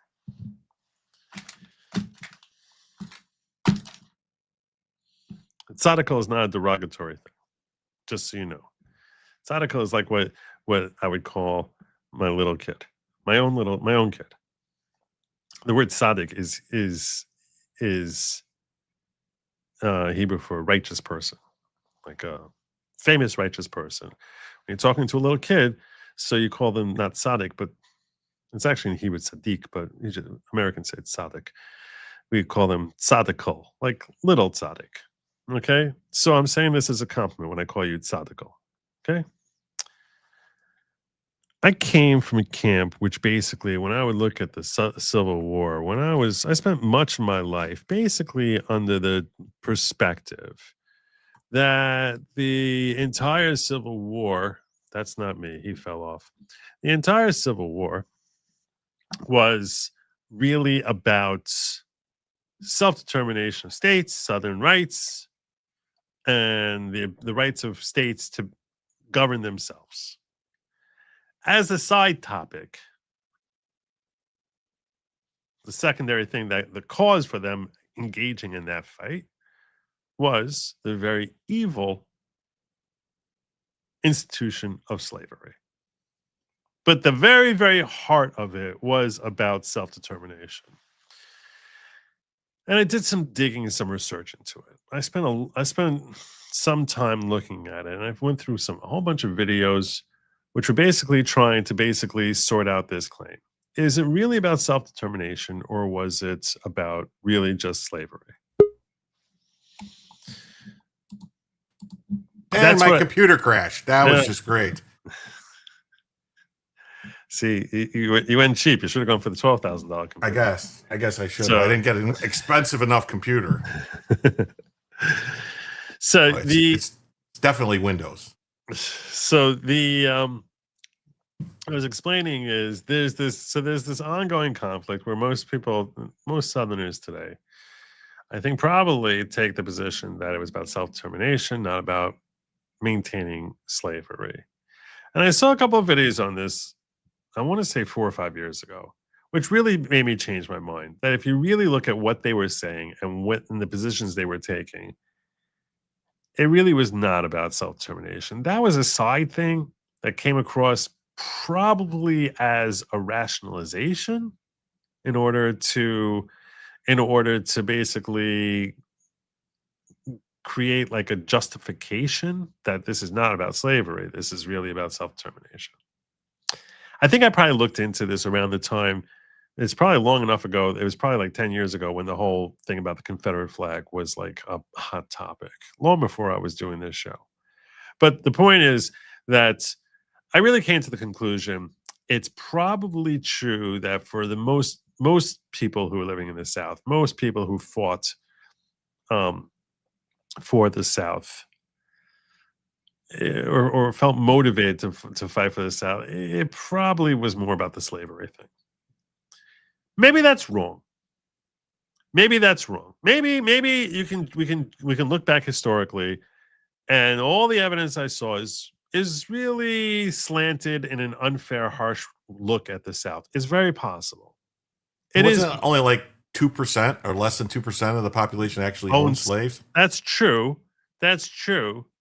But even if I was a teacher and not a capitalist, like, I wasn't having a business for myself, I still would be a very strong believer in capitalism. You know what I'm saying? Well, there was a bunch of other stuff too. I mean, I'm not in no way defending slavery. It's horrible. It shouldn't be. But there was also stuff happening with the North where they were trying to put like weird tariffs. You're pulling me in a whole direction. All right, never mind. Go. Right. All You're pulling me down there. I don't want to make an hour and a half long conversation about the Civil War. Okay. The what I'm getting at is here. Is what I'm getting at is this. He's saying, he's making this point as far as the right to stand up. That was where he brought up this whole thing. And when he's bringing this thing up about the South, what I'm telling you is this. You might be right. You might be right that for most people there, it was about self-determination and state rights versus federal rights, and the rights for independence and the rights of power of local governance versus being dictated by the federal government. You might be right about that. I think people had a different view back then. Their states were they were citizens of the states then. They weren't really citizens of the country. Yeah, that's probably true. That's probably true. I mean, that certainly was much more true back in the day. I mean, when everyone thought of themselves as Georgian, not as American. Right. That was Virginian, especially some of the more prestigious colonies like Virginia. Like that was like, I'm a Virginian. Like I'm not just an American. I'm a people Virginian. Still act like that when they're from New York. Yeah. Yeah. I'm a New Yorker. Yeah, exactly. So, but really only from New York City, much less so from upstate, right? So, and that's just a reflection of the attitude that New Yorkers have. But because like the ones in Boston don't say I'm from Massachusetts, so like I'm Boston, right? Right. So the point that I'm getting at, the point that I really want to make on it is this.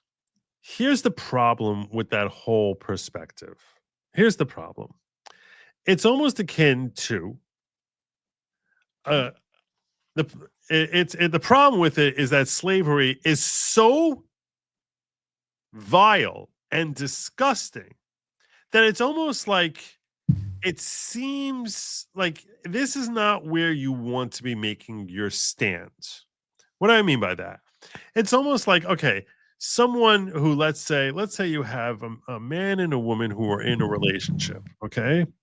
And the woman she's been burnt by a couple of previous cheating boyfriends. And she is now psycho about checking her boyfriend's phone and about, and assuming that he's cheating and stalking and spying him and all sorts of craziness, right? And then she ends up catching her current guy in flagrante delicto, right in the heat of the moment, right? She catches him there with some girl doing all sorts of illicit and expressive and too graphic for YouTube type of activities. And he turns to her and he says, you're always stalking me. How do you do that? That's so wrong. Like, what's wrong with you that you're so psychotic that you have so much PTSD that you're always following me around? It's like, yeah, she really does have that problem. But this is not where you make the argument. This is not the time and the place you make the argument. That's what I think of when it comes to the whole thing with the South. Is it true that we need to have stronger local governance? Yes. Is it true that I agree with state rights? Yes. Is this the area where we really want to stake our claim that it's about this vile, disgusting, evil, racist institution of slavery? We must have state rights. Like, that's where you want to do it. That's kind of like when you're doing this ugly activity of cheating on your girlfriend, and then when you're busted cheating on it, it's like, well, you're always spying on me. That's totally wrong. It's like, yeah, she is always spying, but you're doing something much worse. Like, much worse. This is terrible. What you're doing here. See, so you're not in a position to raise it in that moment. That's the thought I have about that conflict as far as, is it state rights or is it slavery? It's like, yeah, you know what? State rights should be much stronger. I wish they could have gotten out. Not because I want to protect slavery, because I think that the federal government is a force of evil, which is here to destroy and crush every American they possibly can. I think it's terrible. But raising it in the context of like, so that's why we need to have slavery is like, yeah, okay, so that's why I basically need to go get my jollies with the next door neighbor. It's like, that's not how you bring it up. It's just, because it just seems, no. You see what I'm saying? You see what I'm, does that make sense? Sure. It's my analogy, like, it works, right? Sure. I don't know what you're making an analogy of, because my computer froze and I was off and I don't know what you were talking about, but. Well, then it was just brilliant. Then you can just brilliant. say, wow, that was particularly brilliant there, Joe. No. Dominion asks, Joe, what percentage of population groups do you need to decide that are bad before you can judge the entire group bad for your own safety? Oh, you can say 1%. I don't care. I'm simply saying there's a difference between taking steps to say, hey, we need to do this because that we have a problem here, or, or smearing that everyone there is impoverished. Everyone there is thieving. That's my point. Because I don't think it's true. So you're going to have a handful of Somalians who are not thieving. And now you're basically going around that. Everyone who meets them is like, well, you're from Somalia, you're a thief. I don't know. I mean, there's a difference. It's a different society. It's a low trust society. It's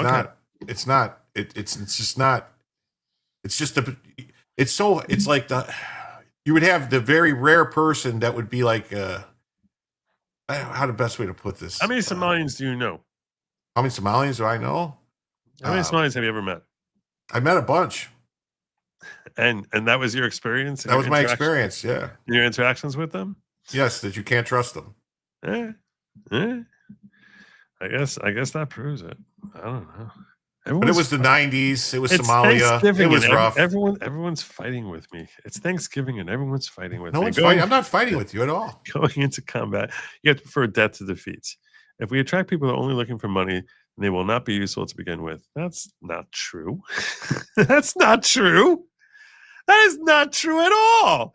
No, I totally disagree with this. No. This is, Turner, you're dead wrong. You could not be more wrong. All the time, we need to rely on people who are scum to get something positive accomplished.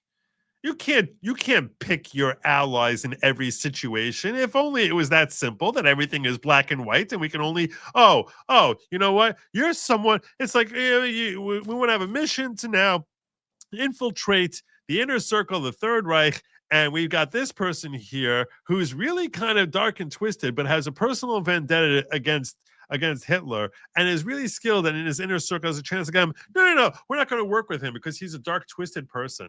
Like, no, you don't get to choose your allies that they're only virtuous people that you're going to work with. Not in the real world. That's just not reality. It's really nice if that was the case, but unfortunately, people seem to are not all black and all white. No, our government works with horrible people all the time. Our government worked with Osama bin Laden. Look, that doesn't mean you have to let them roam free in the streets, but the reality is that it's like you sort of have to make a choice as to like, okay, so fine, so I guess we're just gonna let imagine George Soros was convicted, okay. Was actually convicted, and he is on the lam, and he's flying internationally, and we have some bounty hunter who's able to get him, and that bounty hunter is basically the equivalent of Adam Schiff being that level scum. Okay, so you can tell me, oh, we don't want to work with this bounty hunter because he's scum. Were they or would you staying at say, the? no, Were they, I want to get George Soros' ass in jail and his son Alex. I want to get them all in jail. Were And they the only way I get them in jail and see them executed, hopefully, not after a trial, obviously, is if I have to deal with this Adam Schiff person, I'll work with the Adam Schiff person. it depends on if they're staying at the Standard Hotel or not. I don't know what that means. Google it sometimes. Why? Adam Schiff in the Standard Hotel. Oh, see, this is where we have to go. This is No, where I'm just saying, I don't know where we were talking about this guy in the CIA and all this stuff. I don't know. I had an Alex Jones clip. My computer froze. It's all my fault. Do we still have the Alex Jones clip? I still have it. I got to present it. Shit. One moldy strawberry spoils the whole pint. Okay, I get what you're saying. What I'm saying is when we're choosing who we're going to work with, no, the reality is you can't. Sometimes you have to work with scum. Now, that doesn't mean that we have to let them in the country. We could say, hey, look, we really thank you. We're not letting you come into our country. We're not letting you in. Yeah, I'm not letting you roam free because I know what a psycho you are. So, and I don't want that on my resume when you end up butchering a bunch of young women because you're a lunatic. That's like, wow, this is that, Joe's the one who made the call to let this person in here. I don't want to live with that. So you can go to basically France or some other country, but we're not letting you in here. We'll help you get out of this. We'll help you get out of that country. We'll ship you off halfway across the world. If you're helping us in South America, we'll ship you off to Africa or Far East. If you're helping us in Africa, we'll ship you off to South America. But we're not bringing you here. That's what I'm saying. But we had to hear. We have an Alex Jones clip that I'm supposed to be looking at here, right? Sure. Let's do it. It just says 2 weeks ago, General Flynn predicted on my show that elements of the CIA would activate Islamic sleeper cells in the United States in the coming months. Enlarge. Play. 2 weeks ago, on my syndicated broadcast, General Flynn, the former head of the Defense Intelligence Agency, give us the clip, Alex, that in the coming months or even weeks, the deep state CIA elements ally of the Democratic Party. Does it look like you got a black eye? China, Venezuela, and others. Yeah, he looks like a Shiner. Triggering sleeper cells inside the United States, particularly Islamic. I'll post the interview below. Good. He was on my broadcast yesterday and pointed out that all the evidence is clear. We've also had whistleblowers that have talked to Jesse Waters and others at Fox from inside the CIA that this whole program with the Seditious Six and the script they were given, Brennan's the handler, former head of the CIA, from my analysis. Should I speed it up? This whole operation they've been running, implying Trump's putting out illegal orders, is ahead of major events to destabilize the United States with different paramilitary forces. And then when Trump tries to call it the military, the corporate media would already pre-planted the idea that his orders are illegal. This is sedition. This is the prep phase for a violent coup. And I've been predicting it along with General Flynn as well. This is a very, very serious time right now. And now we know, as you see below, this has been released by CIA Director Ratcliffe. Laura Logan has posted the information, and she's got incredible intel connections. I'll just leave it at that. That this guy was part of a CIA strike force, and that's what his ID says, in Afghanistan. And that's confirmed by Ratcliffe. Her husband's been deployed over there for forever and was a leading commander, and is also a very good source of information on that front. So this is a major message to Trump. This is a probe. This was just literally hundreds of feet away from the fence at the White House. Let's pause it. And there's going to be more. I really hope, and I'm fairly confident that Kash Patel is going to be looking into who he worked with in that 0 unit, who was overseeing him from the CIA, who was his commander, who was their commander, who was overseeing that particular unit, who had any sort of ties with him that is now stateside and potentially aligned with the Democrats, and see what connections they have. Because that's really what we need to be looking at.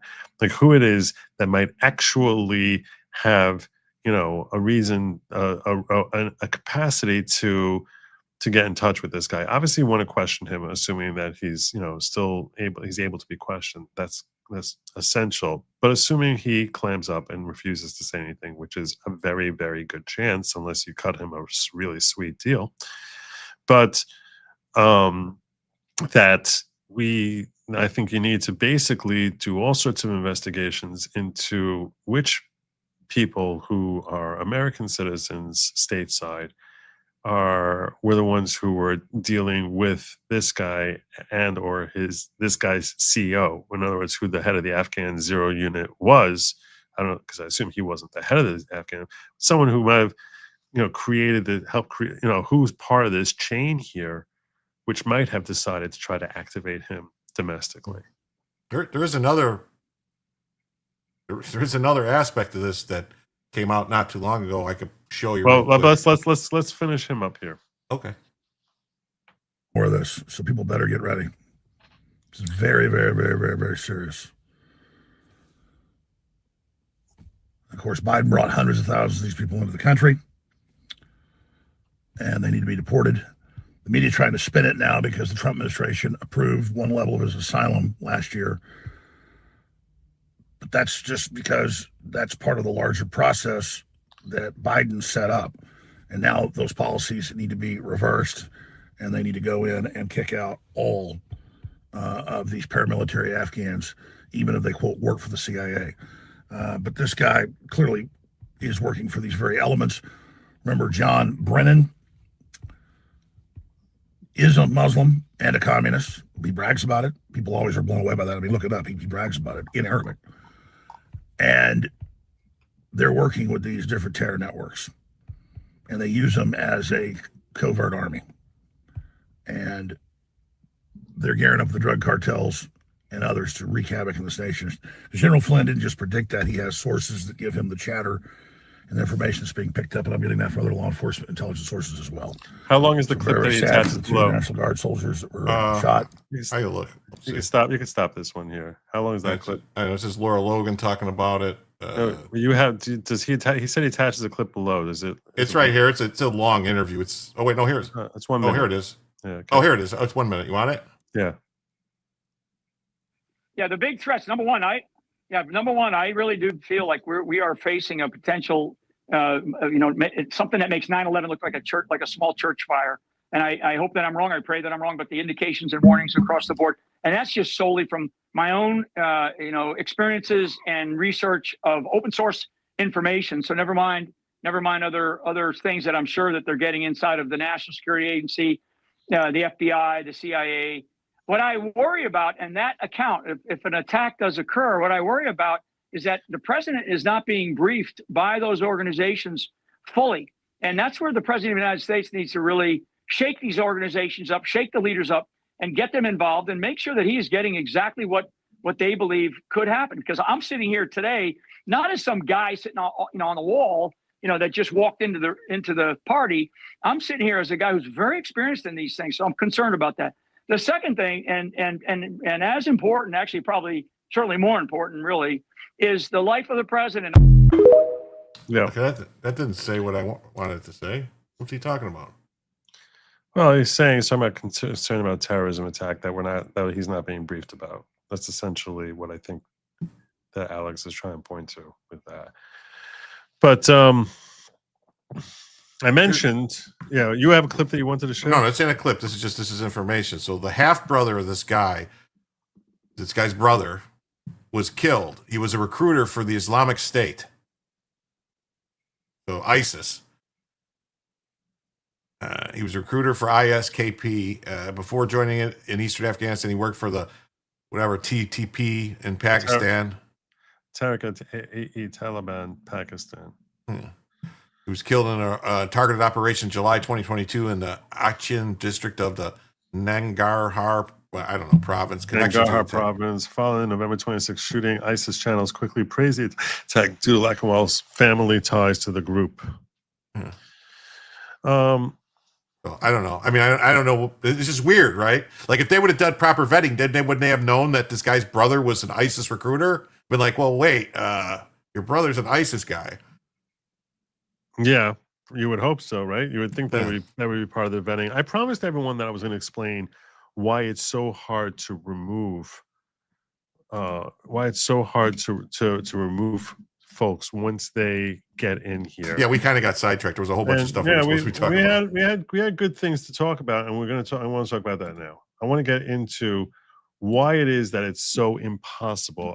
Those of you who joined late, you might have missed this clip. It's a relatively short clip, but we're going to rewatch this. It's a minute-long clip that I shared earlier that we're going to review again because it's funny, and B, he makes some comments about the law that most people on the left are trying to refute. They're saying that Trump was the reason this guy was here is because Trump, his courts said this guy approved him to stay here.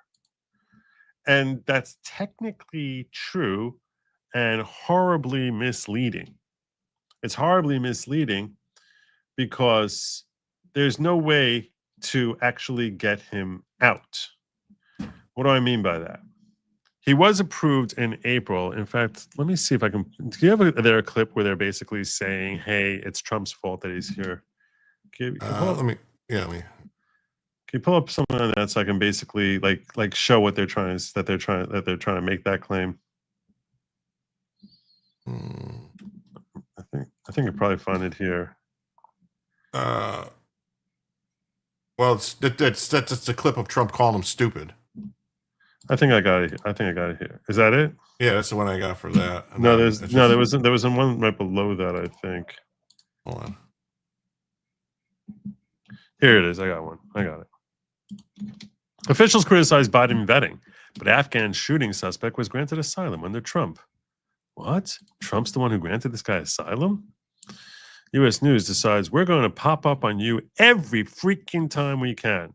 The point being, I don't want you. I pay for enough of your idiocy. I don't want to give you my email even. Oh, hold on. I don't want to do that.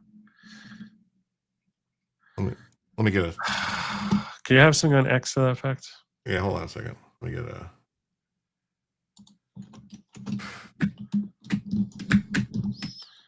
The reason I want you to be familiar with this is because if you have not yet heard this argument, because you were enjoying Thanksgiving, and did you try just refreshing it? Because I was able to get it without a. I did not try refreshing it. I mean, give me I got it here. I got it. Washington, the Trump administration on Thursday blamed Biden era vetting. So I'm going to X this out. See, that's what ends up happening when I X it out. Hold on 1 second. All right, here we go. Try blame. I refresh and we're good. Blame Biden era vetting failures for the admission of an Afghan immigrant suspected of shooting 2 National Guard members in Washington, D.C. Wow, this is annoying. All right, we really need a different source. I really don't want to pay U.S. News. I got New York Times. I pay enough of these idiot rags. I'm tired. I use them too infrequently to actually want to pay them. Right now, I'm archiving it, so just give me a minute for it to load. I usually don't have this problem with U.S. World News. It's not your fault, but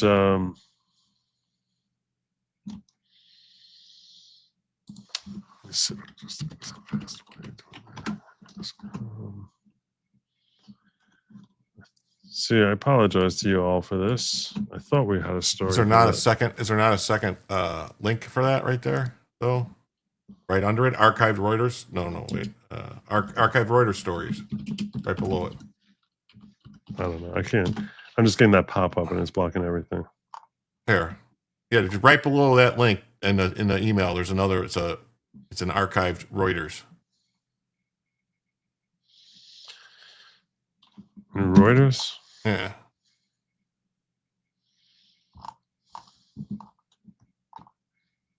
Do you have a link you want to share with me? Sure. I got it right here. Copy, paste. There we go. Private chat. That's it. Right now. Boom. Do that one. That's the same story in Reuters. Okay. Thank you. Officials criticized Biden vetting, but Afghan shooting suspect was granted asylum under Trump. Trump administration on Thursday blamed Biden-era vetting failures for the mission of Afghan immigrants suspected of shooting 2 National Guard members, but the alleged gunman was granted asylum this year under President Donald Trump, according to U.S. government files seen by Reuters. Lockenwell, a 29-year-old Afghan national, entered the U.S. on September 8, 2021 under Operation Allies Welcome. That's OAW. I mentioned to you all to remember that acronym because it's going to come up during the course of this segment that I'm talking about now. OAW, Operation Allies Welcome. That was Biden's program, the settlement program that was set up after the U.S. military withdrawal from Afghanistan in August 2021 that led to the rapid collapse of the Afghan government and the country's takeover by the Taliban. Patel and Jeanine Pirro, U.S. attorneys for D.C. at both Trump appointees, said during a press conference that the Biden administration had failed to conduct adequate background checks or vetting on Lockenwell before allowing him to enter the U.S. in 2021. They never provided any evidence to support their assertion. Patel said Lockenwell, who had worked with the U.S. government forces during the U.S. war in Afghanistan, was improperly allowed to enter the U.S. because the prior administration made the decision to allow in thousands of people in this country without doing a single piece of background checking or vetting. The program, which allowed more than 70,000 Afghan nationals into the U.S., and Enduring Welcome, which allowed in another 120,000 for a total of 190, according to a congressional report, was designed with vetting procedures, including a U.S. counterterrorism intelligence agencies, but the large scale and rushed nature of the evacuations led critics to say the background checks were inefficient. And they say how he worked with the CIA, and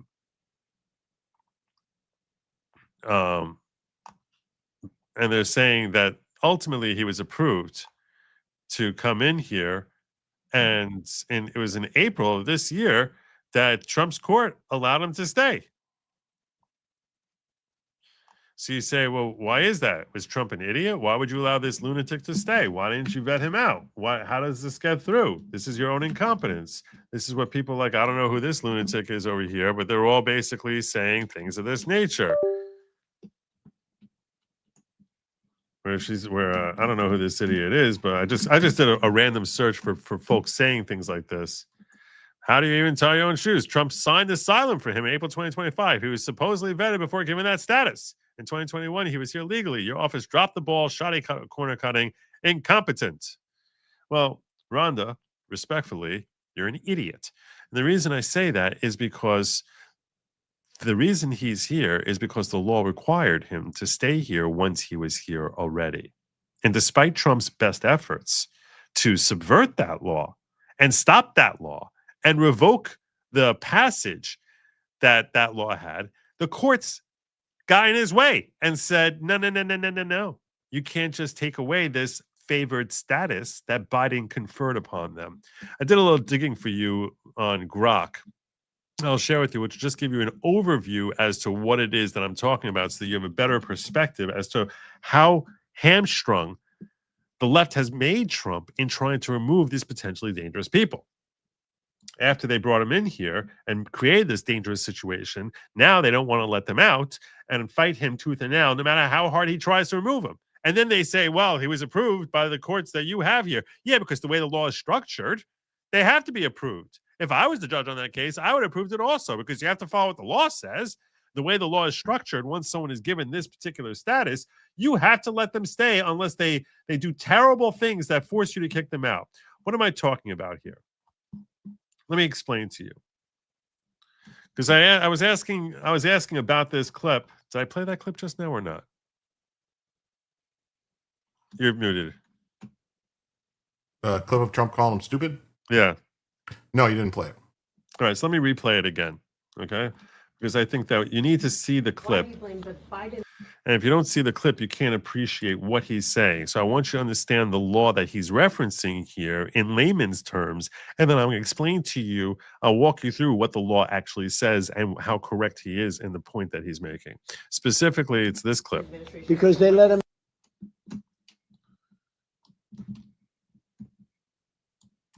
Why do you blame the Biden administration? Because they let him in. Are you stupid? Are you a stupid person? Because they came on a plane along with thousands of other people that shouldn't be here, and you're just asking questions because you're a stupid person. And there's a law passed that it's almost impossible not to get them out. You can't get them out once they come in. You can't get them out once they come in. That's why it's Biden's fault. Because under the law that they passed, under what the way they structured it, it's impossible to get rid of them. And he tried doing everything to subvert that structure so that they could legally be removed. And when he did that, a court stopped him. Let me explain to you what we're talking about, because that's really the key part of the clip that you need to see in order to understand the law that I'm about to explain to you. Why this is not at all Trump's fault. All Trump was doing was literally following the law, and he tried using the law his way. And when he tried doing that, the left got in his way. The courts got in his way and said, no, we're not letting you change their status. So I was asking Grok about this, and they said Trump's statement appears to reference the broader challenges under U.S. immigration law for deporting individuals who gain lawful permanent resident status or asylum.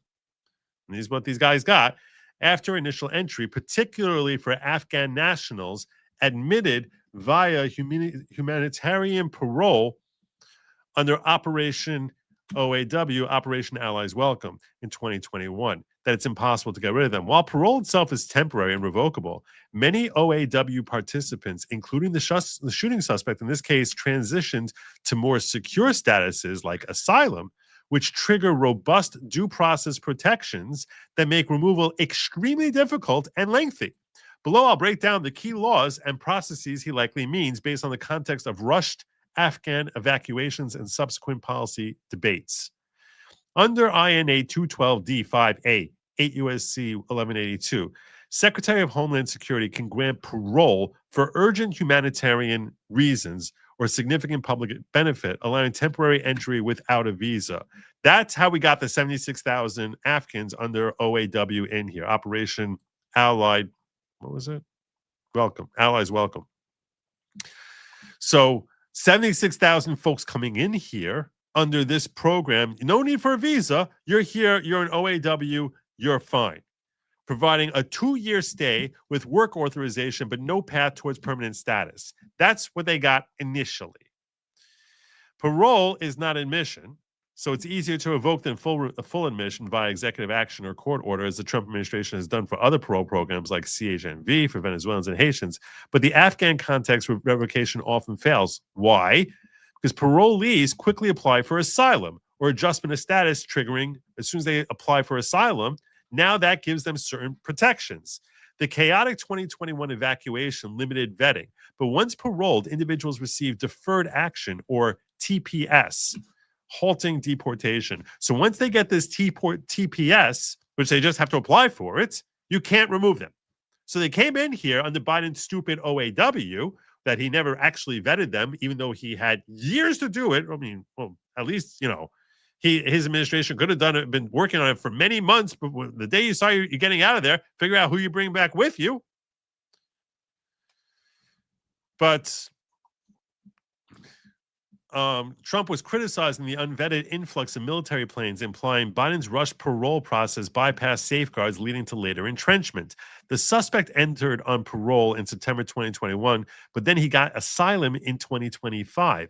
Under the current Trump administration, that highlights how initial leniency leads to harder removal. Once you're lenient on getting them in here in the first place, then they have all these different avenues to sink their claws in to maintain their status here in this country that you cannot legally stop them from sinking in. The INA allows individuals to apply for asylum if they fear persecution based on race, religion, nationality, political opinion, or social group.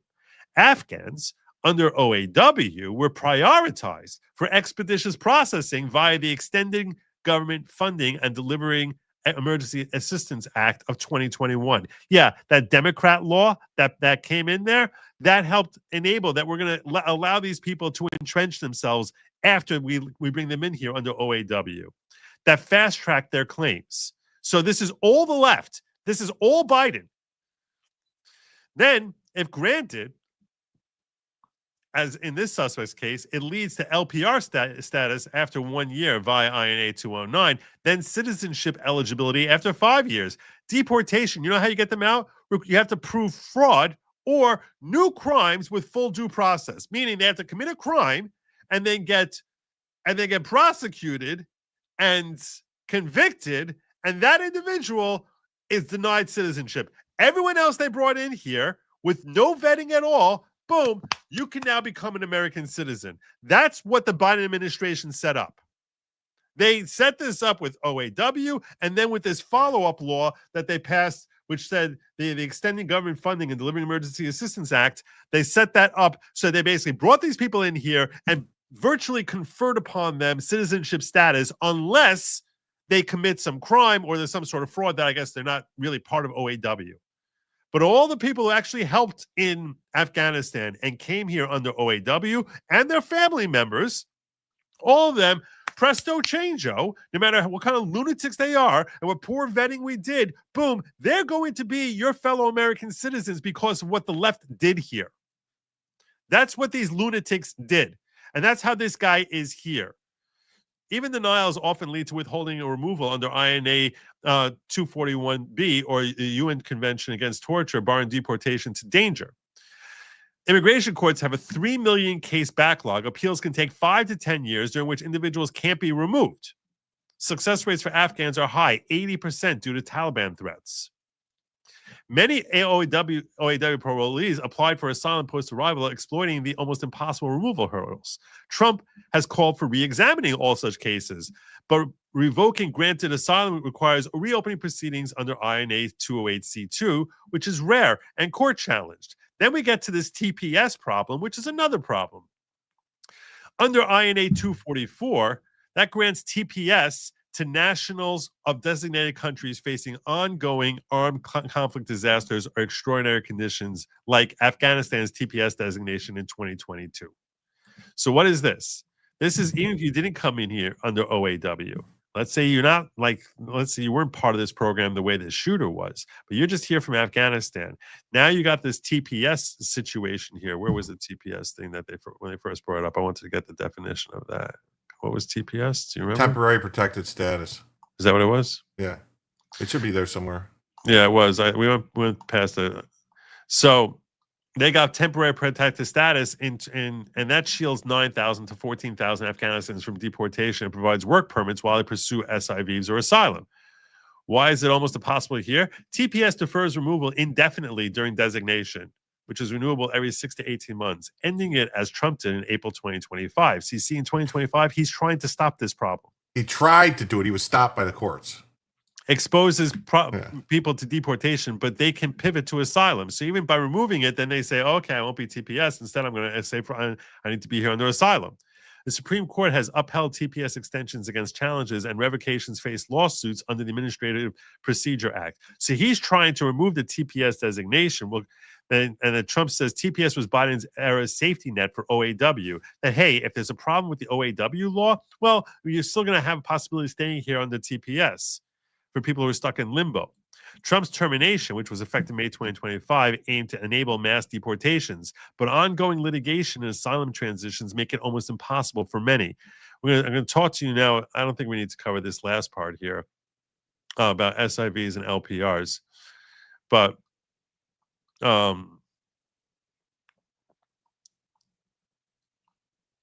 yeah, well, we're going to pause here, and I want to share with you the steps he's been taking to try and remove TPS and how the left has stood in his way on that, and our leftist court system has stood in his way on that.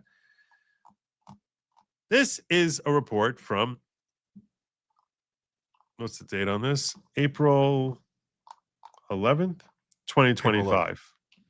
Okay? New York Times put this out April 11, 2025. This is right around the time this guy is getting his approval to stay, which, again, they have to grant the approval unless he's been convicted of a crime. They have to grant it to him. Yeah, it was accepted by Biden in 2024. So once it was accepted and they said, yeah, you're going to the only way that the law permits you to not give it to him is if he's been convicted of a crime. How? So he didn't do a crime. But that doesn't mean he's not a lunatic. Doesn't mean he's not a walking time bomb. But he hasn't been convicted of a crime yet. He's allowed to stay. He can become a citizen. Trump administration will end temporary protections for more than 10,000 people from Afghanistan and Cameroon, putting them on track for deportation in May and June. This is what the New York Times was saying. He's ending this. Trump is stopping all this stuff.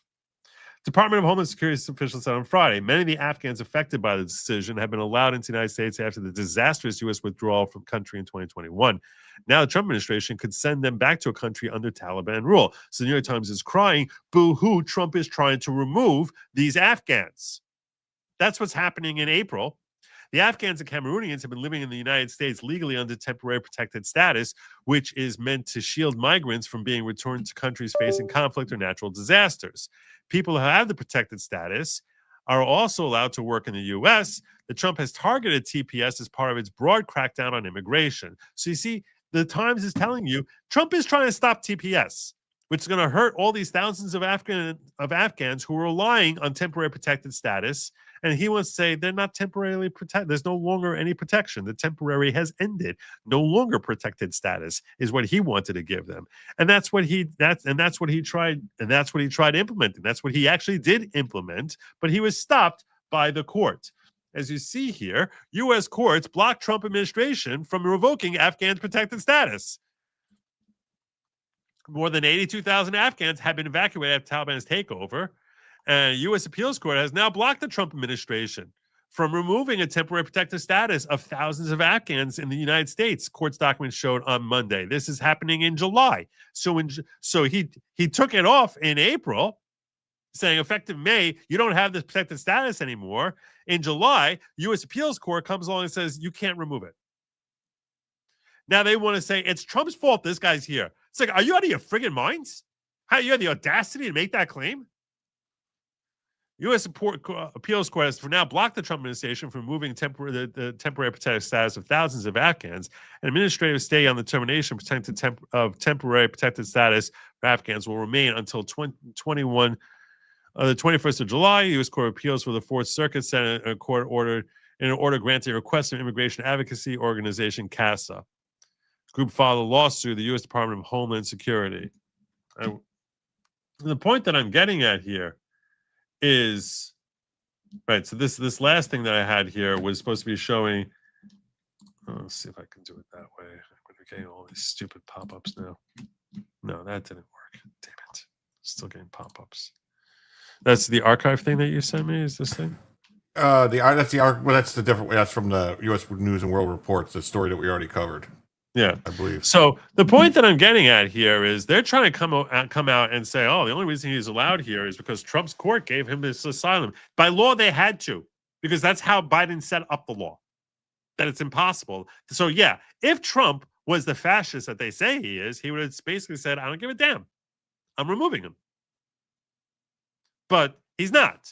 So he's like, that's what our stupid law says. Now they got to try to find a legal hurdle to get how to get out of this legal hurdle. And now this guy roams around and ends up basically shooting a couple of National Guards in the head, or in other means trying to off them while screaming Allahu Akbar. Mm-hmm. And the left ones say, "Oh, you know why he's here? Trump. He's here because Trump." No, and the same people that are doing these lawsuits to CASA and all these different, they're the same people, and the Lawyers Guild. It's all these same people are all involved in all this stuff. Sickening. It's sickening. It's really, really sickening. So people are nauseating. Yeah. And so, Trump did with everything he could, and I think now he's just had it. Nothing redeemable. And now that's why he's saying, now, you know what? F all you third world countries. We're not taking any of you. We're not taking any of you. So he doesn't set up laws, but they're able to get laws passed with his signature on them. 2021 is when when the left had all their control. So yeah, they had the House and the Senate. Nancy Pelosi pushed it through, but I guess Marjorie Taylor Greene was saying it. Was basically trying to call it Republicans because she said that only 16 Republicans didn't vote for it. Marjorie Taylor Greene has basically gone full Candace. She's really gone full Candace. So that's the world as I see it. Before we get out of here, I had so many other things I wanted to talk to you about, which I didn't have time to do. There is one thing that I put in our title, which I am going to cover before I get out of here. But now I think you're fully hit your caught goal? up. I don't think we hit the goal. Oh man, these people didn't even know what the goal was, and I could explain it to them. They missed out. I forgot to go through what the goal was. But white or not? Yeah, white or not. It's a great game we play. It's a great game that they play over on his channel over Yeah. here that I urge you guys to check out. Make sure you look into and make sure you use and watch daily. I'm continually sending you over there, so I don't know why you wouldn't be subbed up to him yet. But where we pull up all the like crimes, basically, mostly illegal alien crimes, and then we'll just take a gamble on who are they going to be listed as white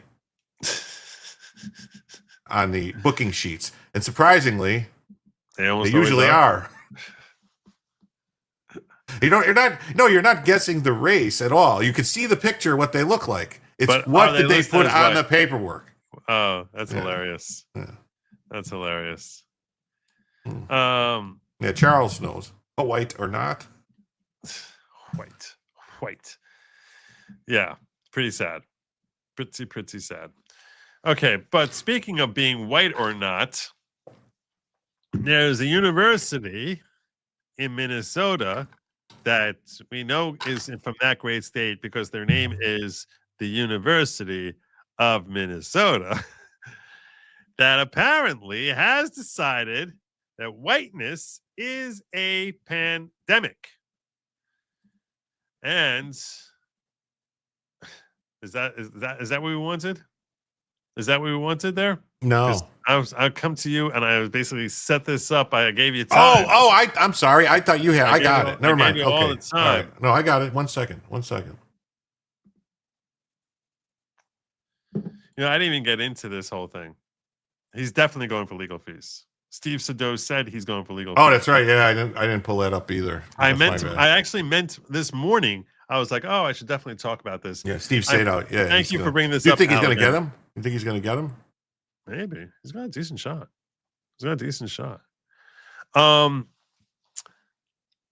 Yeah, so the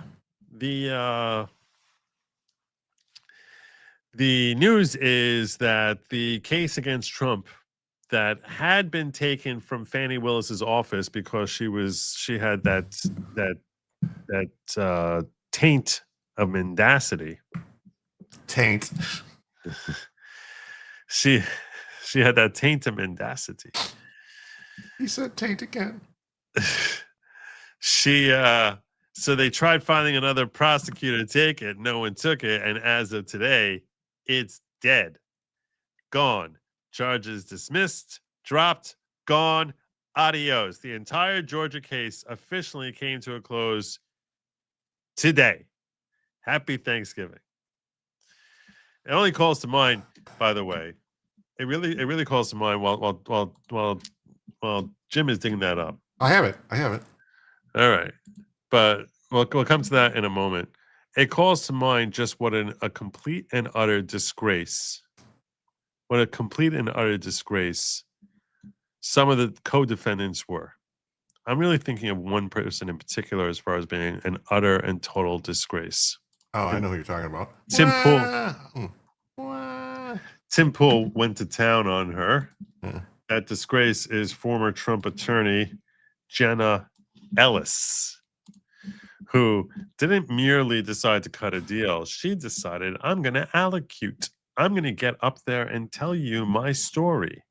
Here was her doing that. Of mine, Your Honor, I have taken responsibility already before the Colorado bar who censured me, and I now take responsibility before this court and apologize to the people of Georgia. Thank you. You vile woman. I'm sorry, man. I am so pissed. I understand the fear you must have when the state, when the Democratic Party is coming to destroy your life in a political persecution and prosecution. But man, is this pathetic. And now again. It's more pathetic than Tim even realizes. It's more pathetic than Tim even realizes. Because he's going to point out how, she throws Trump under a bus, which she did. Charges all dropped. She's basically, she's like, she was a victim of Trump MAGA world or whatever. And she was, that is called an allocution. When she's standing up there reading from her prepared statement and breaking down in her stupid crocodile tears about how terrible she feels that she was led astray by this Svengali influence of evil Trump. That was not a necessary thing to do. Meaning, they offered her a plea deal, and that stage, which is called allocution, getting up in court and making that statement before the court, is called allocution. She was given a choice to not allocute. She didn't have to say a word. She could have just signed the paper, cutting herself a deal. And had she done that, I would have been like, okay, look, it's pretty gross that you did that right after you took hundreds of thousands of dollars in donations from Trump supporters. It's very gross and disgusting, and it makes you feel like you were probably grifting those people, and it makes me feel like a certain way about you. But if I want to try and judge you with erring on the side of caution, judge in your favor with compassion. If I want to display compassion to an individual in that situation, I'd say, you know what? When she started raising the money, she really thought about fighting it. She was intent on fighting it, but she couldn't sleep at night. I mean, she was afraid she's literally going to go to prison for a decade. And she was terrified that she's going to lose. That she's going to come in before a jury here who just decides they hate Trump. And no matter what she did, that even if it wasn't illegal, she's going to spend the rest of her life in jail, see her career ruined, everything about her life destroyed. And she's like, I can't handle this stress. And she decides to cut a deal. So even though she raised all that money, hundreds of thousands of dollars in order to have defense counsel for her, I'd say, okay, you know what? She's just trying to save her neck. And unfortunately, that streak of cowardice, even though, from an outside perspective, didn't look like they had much of a case against her. But I'm not the one whose neck is in the noose. It was her neck in the noose. And she knew that. And, it's a scary thing. So when the weight of the state is pressing down on you and they offer you a deal, which gives you no jail time and ability to continue your life, and you're like, I raised those hundreds of thousands of dollars, you feel bad. But you're like, okay, I got to take this deal. What do you want me to do? I'm going to spend the rest of my life in jail? Risk spending the rest of my life in jail if I get a bad jury? So I can understand. I can understand the first step of raising the money. And I understand the second step of, even though you have the money and likely to get a lot more, that you say, I need to get out of here. I can't live like this. I understand that. What I do not understand and will never forgive Jen Ellis for was that moment right there, her allocution. That moment where she got up there and literally threw Trump under a bus because she did not have to do it. You didn't. Other people pled guilty. Didn't have. And the guilty plea didn't even it was like almost a diversion where after 2 years or something, if it's gone, it was gone. It was basically like someone else we know that's, as long as they don't get in any trouble, it's going to be no conviction. It goes away. Yes. So, and that's essentially what she got. And she was not required to give an allocution in order to get that status, which makes you ask yourself, why was she doing it? What made you decide to go through that? Why go through that whole emotional crying tears thing? Why are you doing that? And there's only one logical reason for why she allocated. And that is that she decided that she's going to try and get embraced by the left. That they will all see her as some prodigal child who strayed away and fell under the influence of evil Trump, as she said, and now she's returned. Now she's one of the good ones. She can be the next Liz Cheney, the next Adam Kinzinger, that she can just waltz into their embrace and say, oh my God, I was another one of Trump's victims. I can't believe I did all that. I'm so humiliated. Love me. Take me on The View. Let me get all these different book deals that I can write. That's why you allocute. So she didn't just take the money of MAGA. She sucked up their money and then turns around and stabbed the very person who caused her to be the beneficiary of all that money and made it seem as if he was the source of evil. He's the one who led her astray. He's the one who confused her. He's the one who knew the law much better than she did, even though she's a lawyer. She's the one who's doing the research, but she knew much, much better. and that he's the one who led her astray, which makes zero sense if you actually think about the fact that she's the one with the legal experience and that she's being charged for the conduct she engaged in as an attorney, that somehow he led her astray and that she's just looking to be the next Adam Kinzinger, the next Liz Cheney, the next lunatic, whatever crazy woman who I never remember to testify J6 about Trump playing TJ Hooker and jumping over the car, grabbing the wheel of the beast, whatever that Cassidy woman is, that she wants to be another one of those stupid affluent white female liberals, and that she should go out there and be embraced by the left, that she's come back and, oh, she's one of the good ones. Give me a spot on a guest spot on MSNBC. Let me be the legal analyst from MSNBC. That's what she's doing there. She's a freaking vile traitor because you didn't have to do it. You're literally a traitor. You're a backstabbing piece of hot garbage. That's what she is. And I am so pleased with the fact that this is on her record. This is there for her forever. This doesn't come away. All the people who stood there bravely shoulder to shoulder with Donald Trump, that's all gone.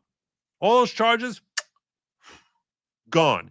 Jenna Ellis, that stain will last with you forever. And that humiliating moment where you got up there and started crying like some stupid lunatic lefty of like, I see the light, that you can eat those tears for the rest of your life, and whatever the left laughs at you and you think you can get some warm fuzzy embrace from them, go ahead, go into their purple-haired 16 nose ring embrace of folks who are sometimes a boy and sometimes a girl and sometimes a unicorn, and you can get their loving embrace and whatever amount of love you can feel out of that, because everything about you disgusts an actual true American patriot, because that was vile. That was revolting. That was you completely looking out for yourself and turning on people who actually really cared about your well-being.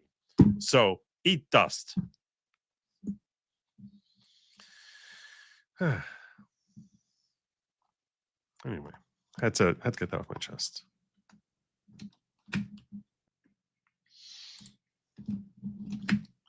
And thanks, Tim, for reminding me about that. All right. So, but I promised you we were going to talk about the University of Minnesota. The show going long. We're getting a bonus. This is Jim's job. That's what Jim does. Yeah, I'm in the chat talking to people. I enjoy it. Joe's chat is much people don't realize, and I'm not trying to say anything bad, but your chat is like 10 times the size of my chat, so it's almost impossible. I can actually pay attention, and I still miss people's chat, and some people get mad when I miss their chat if I don't see it, and I try to go back and find it. Yeah. But when you got a smaller chat, smaller amount of people. Yes, indeed, Vince. I need to work on that. I need to work on getting in touch with how I really feel. We look, if we hit our goal next time, we will. So there you go. But we didn't do that tonight. So no white or not white. Maybe next week. That'll be our gym goal. One day we'll get there. One day. But I did promise I was going to cover this last story, so we're going to do that right now. And that is University of Minnesota.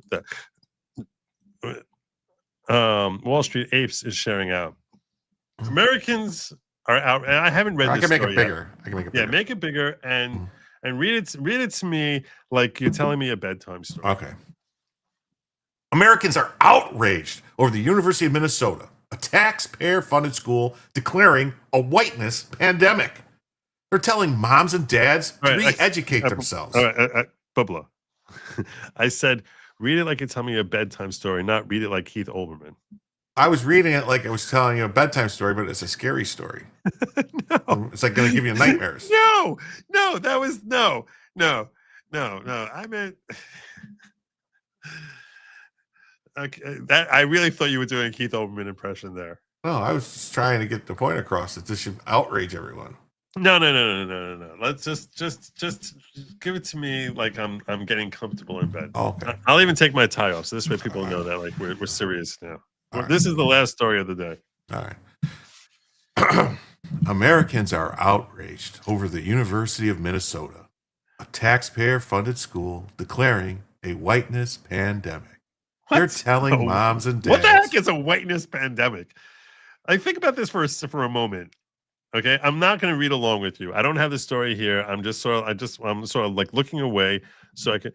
What the hell could a whiteness pandemic even mean? Because a pandemic means, obviously it's a disease that's spreading. So does this mean people are becoming whiter? Because the only time people are becoming whiter is on police reports that when you get black folk, Mexican folk, Asian folk, Hispanic folk, basically, when they're charged with a crime, that they're listed as being white. So all the white Cubans. Maybe that's a pandemic. Afro-Cubans. Maybe that's a pandemic. I don't know. Okay, all the Zimmerman, the white Hispanics, all those. When Jim told me about this story, he goes, "Yeah, University of Minnesota said that there's a whiteness pandemic." So what did I tell you there? What did I say? Do you remember? What does that even mean? And I also said, you know what? Don't tell me anything. I want to hear about this on the air. I need to hear about this. All right. I do have, when this is done, I do have Senator Klobuchar explains this, gives us her reasoning for it. So, and you're going to love it, but we'll get to that. Go for it. So, they're telling moms and dads to re-educate themselves and halt this whiteness pandemic like it's a disease that needs a cure. Forget inflation, illegal immigration chaos, kids failing at math. The real crisis, according to them, is white parents existing. Well, that's it's true that some of them exist. One study they cite surveyed mostly liberal white women, which would be called awfuls, making $125,000 plus, who apparently concluded that colorblindness, passivity, and white fragility are all part of the same problem. And the project's funding comes partly from the National Institute of Mental Health. That's right. Your tax dollars. A bunch of lunatics basically came together and they said, "Hey, there's such a thing as a white pandemic." Your tax I still don't dollars. understand. So what is the pandemic? Like what is maybe there's we're gonna have to. There's an actual story we're gonna have to read. I guess right, this is just a tweet, and that's right. Your tax dollars are paying to label white families. Let's read this story. Systemic racial.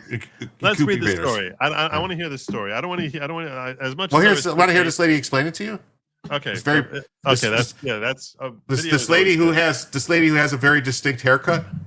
The University of Minnesota, a taxpayer-funded school, just declared a whiteness pandemic. Forget inflation, illegal immigration chaos, or kids failing at math. The real crisis, according to them, is white parents existing. They're telling moms and dads to re-educate themselves and to halt the whiteness pandemic like it's some sort of disease that needs a cure. I mean, come on. You can't say men can't have babies, but then suddenly universities can diagnose an entire race as a disease. One study they cite surveyed mostly liberal white women making $125,000 plus a year, who apparently concluded that colorblindness, passivity, and white fragility are all part of the problem. Oh, and the project's funding comes partly from the National Institute of Mental Health. That's right, your tax dollars paying to label white families as systemic racism incubators. This is what happens when woke universities replace education with indoctrination. We all know they're not teaching kids to think, they're teaching them to hate themselves, their country, and their families. Parents, stop apologizing for who you are and stand up for what's right. They're calling it a pandemic, but I call it pride in my country, and I don't plan on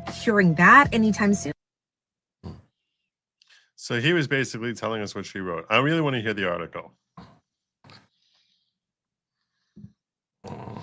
Well, so University of Minnesota project declares whiteness a pandemic that parents are obligated to halt and reverse. So they're telling parents that they need to have abortions maybe, or kill their kids or kill themselves. I don't know, because that's what it sounds like to me. How would you halt it and reverse it? We need to hear. They need to walk us through it. The website describes the family system as one of the most powerful systems involved in systemic racism. That's right. Modern families, your family, the nuclear family, is racist. I just need the story. Okay. You want to listen? I can listen to the article. Want to push play and listen to them? Okay, let's listen to the article. U of M project declares whiteness a pandemic that parents are obligated to halt and reverse. The University of Minnesota is facing criticism for hosting a page on its website that brands whiteness as a pandemic. The Whiteness Pandemic page, featured on the website of the Culture and Family Life Lab at the U of M's Institute of Child Development, leans heavily on a 2021 academic paper analyzing how white Minneapolis mothers talk to their children after George Floyd's death, a report from Defending Education first revealed. According to the study, published in American Psychologist, most mothers were apathetic, fearful, or simply overwhelmed and avoided discussing racism with their kids. Oh my God. Only 17% reportedly demonstrated what researchers called more advanced white racial identity development, engaging in color and power-conscious parenting. Pause. We at Defending Ed discovered that. Yeah, you see, what they're basically saying is they're not raising their kids the way we're demanding that they raise their kids. Unfortunately, way too many white people are not sitting there self-involved in and self-flagellating themselves. I said flagellating themselves with whips and knotted whips and ropes, and basically punishing themselves and doing penance for the whiteness of their skin. So we need to basically call attention to this, that it's creating this whiteness pandemic where people are not ashamed of the fact that they are white. How dare they have the audacity to not be ashamed of their skin color? How dare they? We have to pass moral judgment on these people because they are not sufficiently ashamed of their color, because we're ashamed of their color. And how dare they not be ashamed of their color? We think it's disgusting that they're not as ashamed of their color as they are, because that shows you just how racist they are, that they don't even recognize that they're racist. They're such big racists that they don't even recognize that they're racists. This is literally like identical twins doing a circle jerk. This is what we're seeing here. Whereas, like, I'm literally trying to figure out how. And this is unbelievable, unbelievable. All right, let's hear more. I'll read it because I don't know. I don't like that AI voice. I don't because it's a woman, and it feels like she's lecturing me. She's taking your job. That's really the problem. Yeah. So they discovered that the University of Minnesota is warning against a white pandemic and providing resources on how to halt and reverse it. Among the insanities, the family system is one of the most powerful systems involved in systemic racism. Of course it is. Because, you see, they're finally admitting our entire agenda is to deconstruct the nuclear family. We have to deconstruct the nuclear family. That's why they are the enemy. That's what they're declaring here. The nuclear family structure is the enemy. We need to make sure that people turn on their parents, so that way they become dependent on the state, and that way, and whatever influences we can give them. Unfortunately, no matter how hard we try to brainwash these kids, far too many of them have strong family ties. And we need to cut that off because it's harming our ability to fully dominate their lives. That's what this is saying. Sick people. Yeah, Jonathan Turley says that the University of Minnesota website is moving from woke to delirious insomnia in a website's message for people to be re-educated to fight the whiteness pandemic in this radicalized society. Wow. Oh, God. Go on. Yeah, so the web page characterizes whiteness as centuries-old culture defined by color blindness, passivity, and white fragility, which it labels covert expressions of racism. So I guess what they're saying is Martin Luther King, huge racist. Yeah, huge racist. But this is so stupid. This is like me saying because you're black, you're a racist. Which I'm sure a lot of people will probably think that. In fact, I know a lot of black people who think that black people are a lot more racist than white people. A lot more racist. I've heard a lot of black people say that. Pretty sure I heard Nathan. That judging people by the content of their character and not the color of their skin makes you a racist today. That's sickening. That's so sickening. Yeah. Naming the whiteness pandemic shifts our gaze from the victims and effects of racism onto the systems that perpetrate and perpetuate racism, starting with the family system. I said, they need to attack the family structure.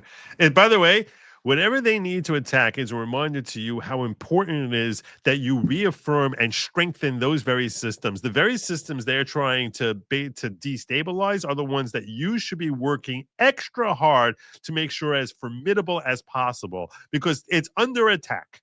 those systems that you rely on to have a healthy, secure life are under attack. That's what they're saying. We're declaring war on those systems.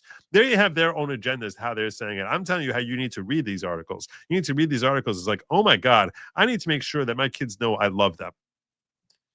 Yeah. I need to make sure that they really know that. I need to tell them that more directly, because they need to know that they can always come to me, and that sometimes they're going to screw up. Sometimes they're going to do things that are going to disappoint me or even piss the hell out of me. But even when they do those things, I'm always going to love them because they're my kid. And I really need them to know that, because if they don't know that, in that case, they're going to come across jackasses like the people who wrote this thing here, who are going to try to deconstruct our nuclear family and basically take them off into their cult-like perspectives of being radicalized into thinking that they're evil people because they're white, or they're lesser thans because they're white. If you actually care about your kids, you need them to know that they love you, and you need to fortify and strengthen your own family structure, because this is their declaration of war on the family structure. Now, do you think, and this is not a sidetrack, this is a serious question. Do you think that when, like prior to the passage of the whatever it was, like the not the New Deal, but the New Deal was the start of it, but the Great Society, you know, the African American community had a higher percentage of, you know, married, you know, like they had less births out of wedlock, and you know, had stronger marriages, less divorce, and all this stuff, a stronger family. And then all of a sudden a system was passed to just, do you think they're saying, well, we need to destroy the other families the way that this family were destroyed? Or do you think they just hate families? No. The objective is to destroy all families. They already destroyed the black family, right? I mean, what percentage of kids are born into of black children are born into a two-parent system? It's right now. It's got to be like, married two parents. Yeah, 10%, maybe 15% tops. See, that's non-existent. Yeah. That's it was high. It was higher. non-existent. It was actually higher prior to that. You know, in the 50s, it was like. Of course it was. Of course it was. I mean, it was higher than white families. No. So the two things that really there are really three things that. It's four things that you can really pin it on. You have the sexual revolution mixing together with promoting abortion as being like, you know, a good thing to do, right? So the sexual revolution is like, wow, it's a lot of fun to engage in sex with as many people as you can. So there's the sexual revolution, which then becomes unencumbered by the difficulty of actually repercussions of sex, i.e. having children. So they have Margaret Sanger coming in here, and all the crazy leftists basically saying, let's just abort them. Let's just kill all those fetuses. So in that sense, so you have those two elements, and then you have a culture, and then you have a culture which is a disastrous, self-destructive culture of a recognition that we are oppressed and that we cannot possibly get ahead. The American system cannot possibly work for us. Education doesn't work for us, and this cyclical self, it's a helplessness of self-victimization mentality of we are victims and we always will be victims, and we're basically screwed because the system is here designed against us. And that leads you into thinking the only way out of this is either you join a gang or you become a superstar in sports and basically make your money that way and get your way out of the ghetto. But basically that's the overall overriding culture for far too many black youths. Not all of them, thank God, but for far too many of them. You mix in with that, then now you have this culture of now you have this system of, you know, having all these fathers who end up basically committing crimes and then getting sent away. So now they're raised without having a dad in the home. And so what are you left with if you're a teenage kid and your dad's in prison, or your dad never really spoke to your mom for 10 minutes after he knocked her up? Well, you're basically being raised by your friends when you're from the time you're 10 years old. Your mom's working two jobs to actually be able to if if she cares about you, she's probably have to kill herself to put bread on the table. So who the hell are you hanging out with from the time you're before you even reach your adolescence and until you're hanging out in gangs, which basically are perpetuating this of drugs and crime, and that's how you get ahead. And that's how you get, if you hustle and if you show you're street tough and that you're actually cool and tough and that you can actually, know how to handle yourself in a difficult situation, and you can look the bigger thug you are, the more respect you earn. So why the hell wouldn't you be doing that if you have any sort of cojones? You're certainly going to think that going to school, the entire culture is one of saying that education is a waste of time and for suckers. So this is a very self-defeating culture, which should not persist, but is there and is dominant. So it's not surprising. And then, so what ends up happening? You end up, having success and getting popular for a while, probably getting on drugs a lot, start dealing drugs or engaging in other types of violent crime, and then you end up going to prison. And on the way, you knock up some other woman, and she's got a kid now, who's now where you were, but just a bit 20 years behind you. It's just wash, rinse, repeat. So it's a culture, which basically is a culture of hopelessness, which they need to climb out of, and putting them on a welfare type of system where it's okay, the state's going to take care of you and basically let you live like a trapped pauper for the rest of your life by making sure that you can have enough to eat, but not enough to actually grow. And I'm not advocating for more welfare. Don't take it that way. No, I'm saying quite the contrary. I'm saying that that the systems here, I think to a large degree, are designed to help perpetuate this system. The way we give more money, you have another kid, so you end up giving more money, almost incentivizes them having more greater number of kids in a single mother house, which is stupid. It doesn't make any sense. Yeah. So, yeah, go ahead. No, I would say that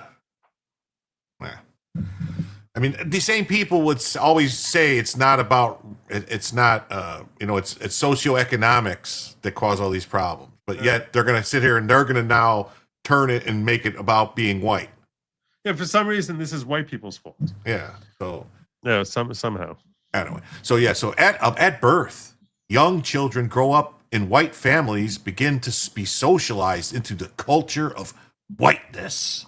Thanks for the raid, RPP, by the way. Yes, making the family system one of the most powerful systems involved in systemic racism. No, of course. How dare they? The site ties racism itself to public health language, calling it both an epidemic and a pandemic, and claims that whiteness is the underlying cultural force keeping it alive. Naturally. But they keep saying that whites don't have any culture. That's what they all say too. You don't have no culture. So what the culture? The culture is stepping on the throat of the black man. Yeah.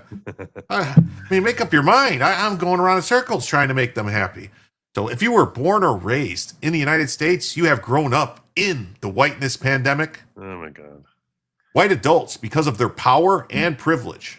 Yes, all that power and privilege in the Appalachian Mountains. Basically, what they're basically saying is they're embracing that stupid book, White Fragility, by Robin DeAngelis, or whatever her stupid name is, and saying that we're all sinners because we're white.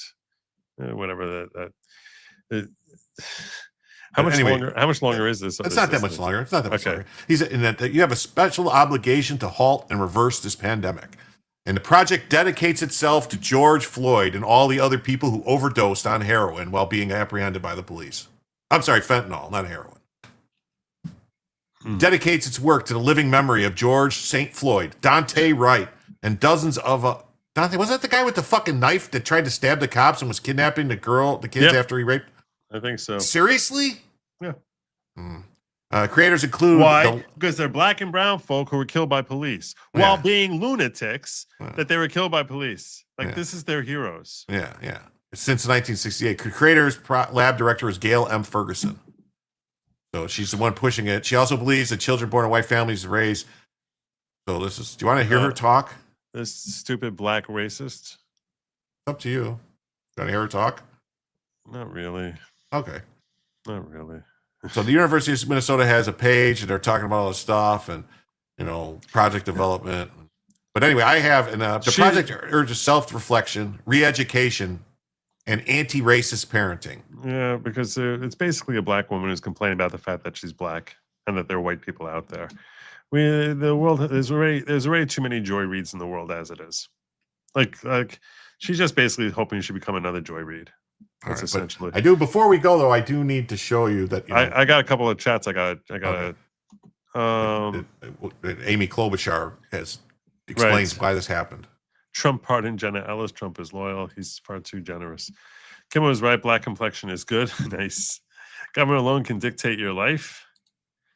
And thank you for the check, Carly. Appreciate that. That's very thoughtful. All right, so let's hear from Amy.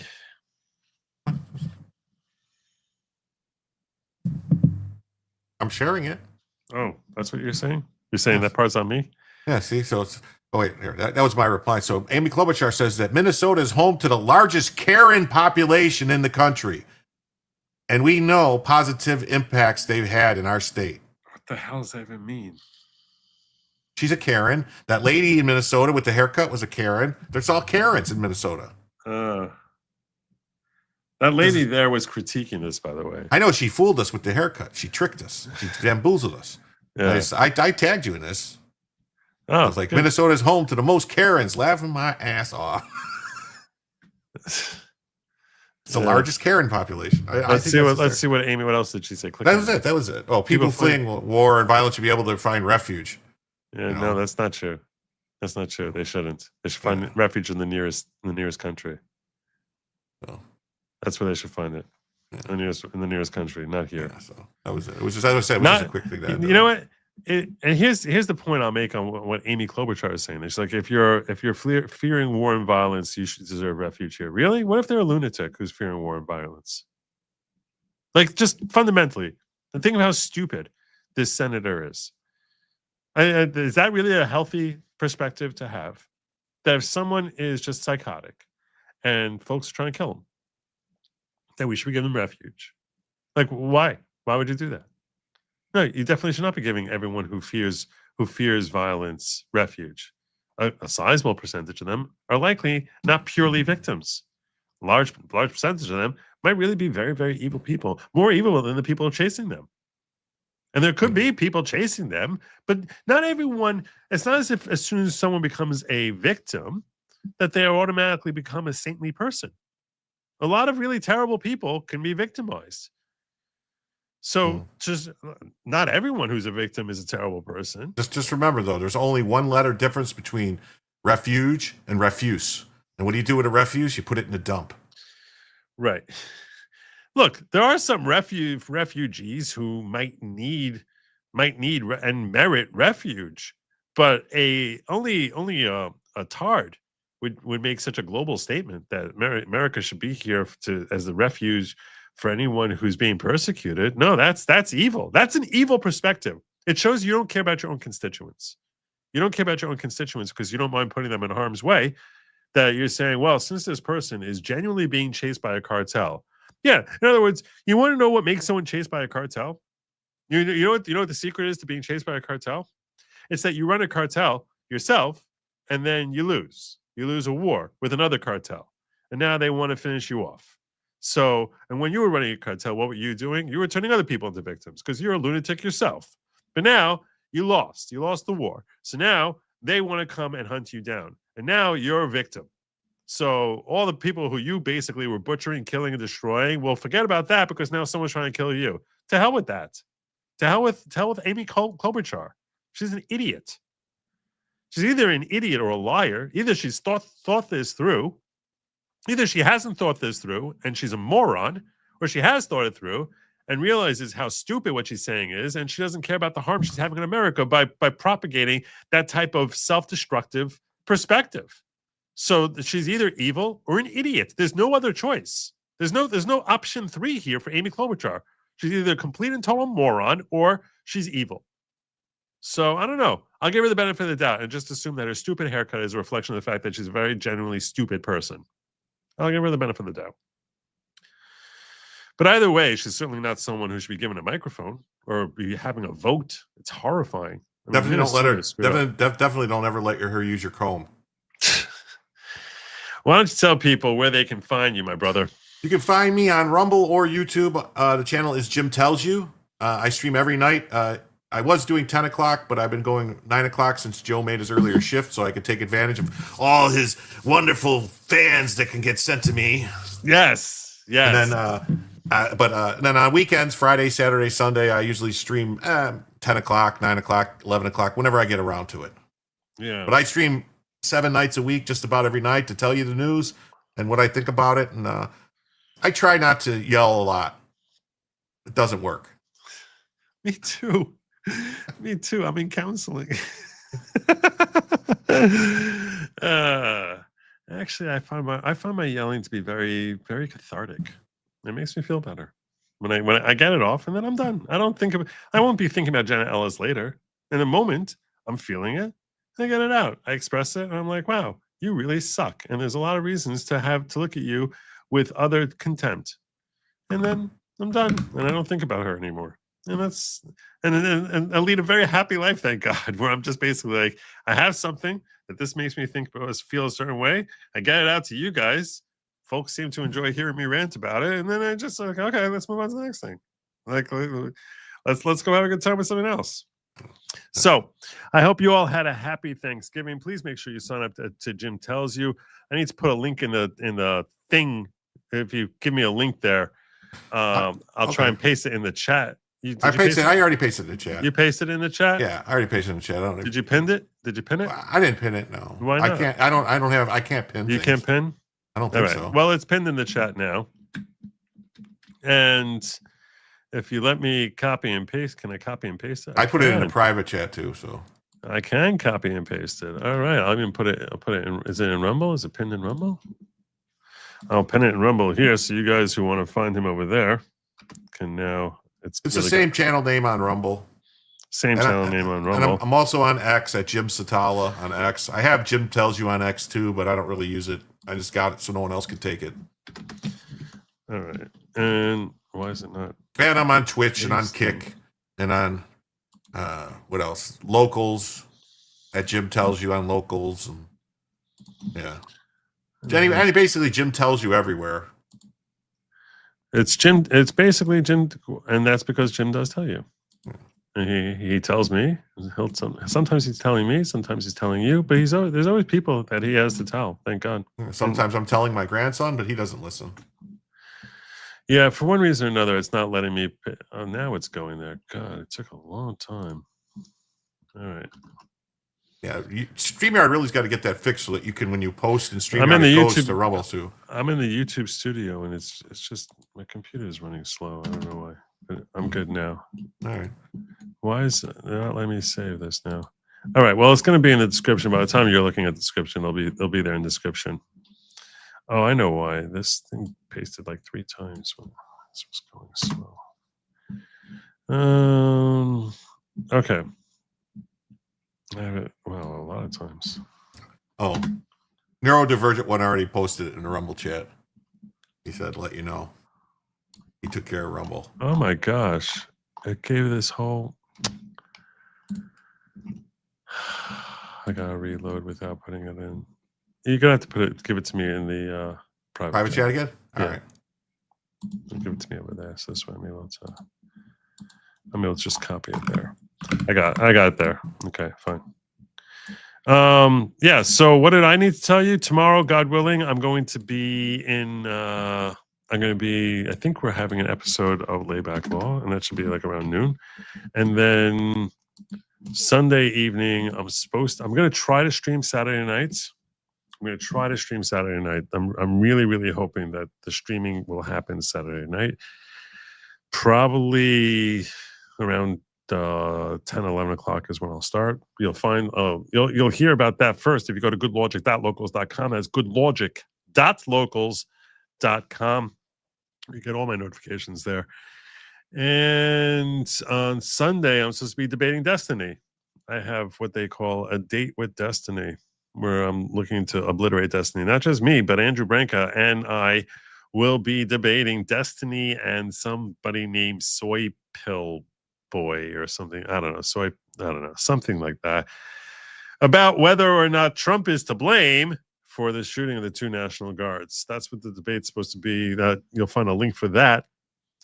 If it's not here in YouTube and Rumble, certainly I'll provide a link where you can watch it elsewhere. But I'm going to try and stream that here from this channel Sunday evening as well. I hope you all have a phenomenal weekend. No matter what part of the world you're in, even if you're having barbecues there, make sure that you remember that lab meat was never meant for you. It's meant for they, them. You should stay away from it. It's not something you ever want to have anything to do with. Trust me, I know. And do not eat the bugs. Don't do it. Never do it. Have a good night, everyone. And as always, Godspeed.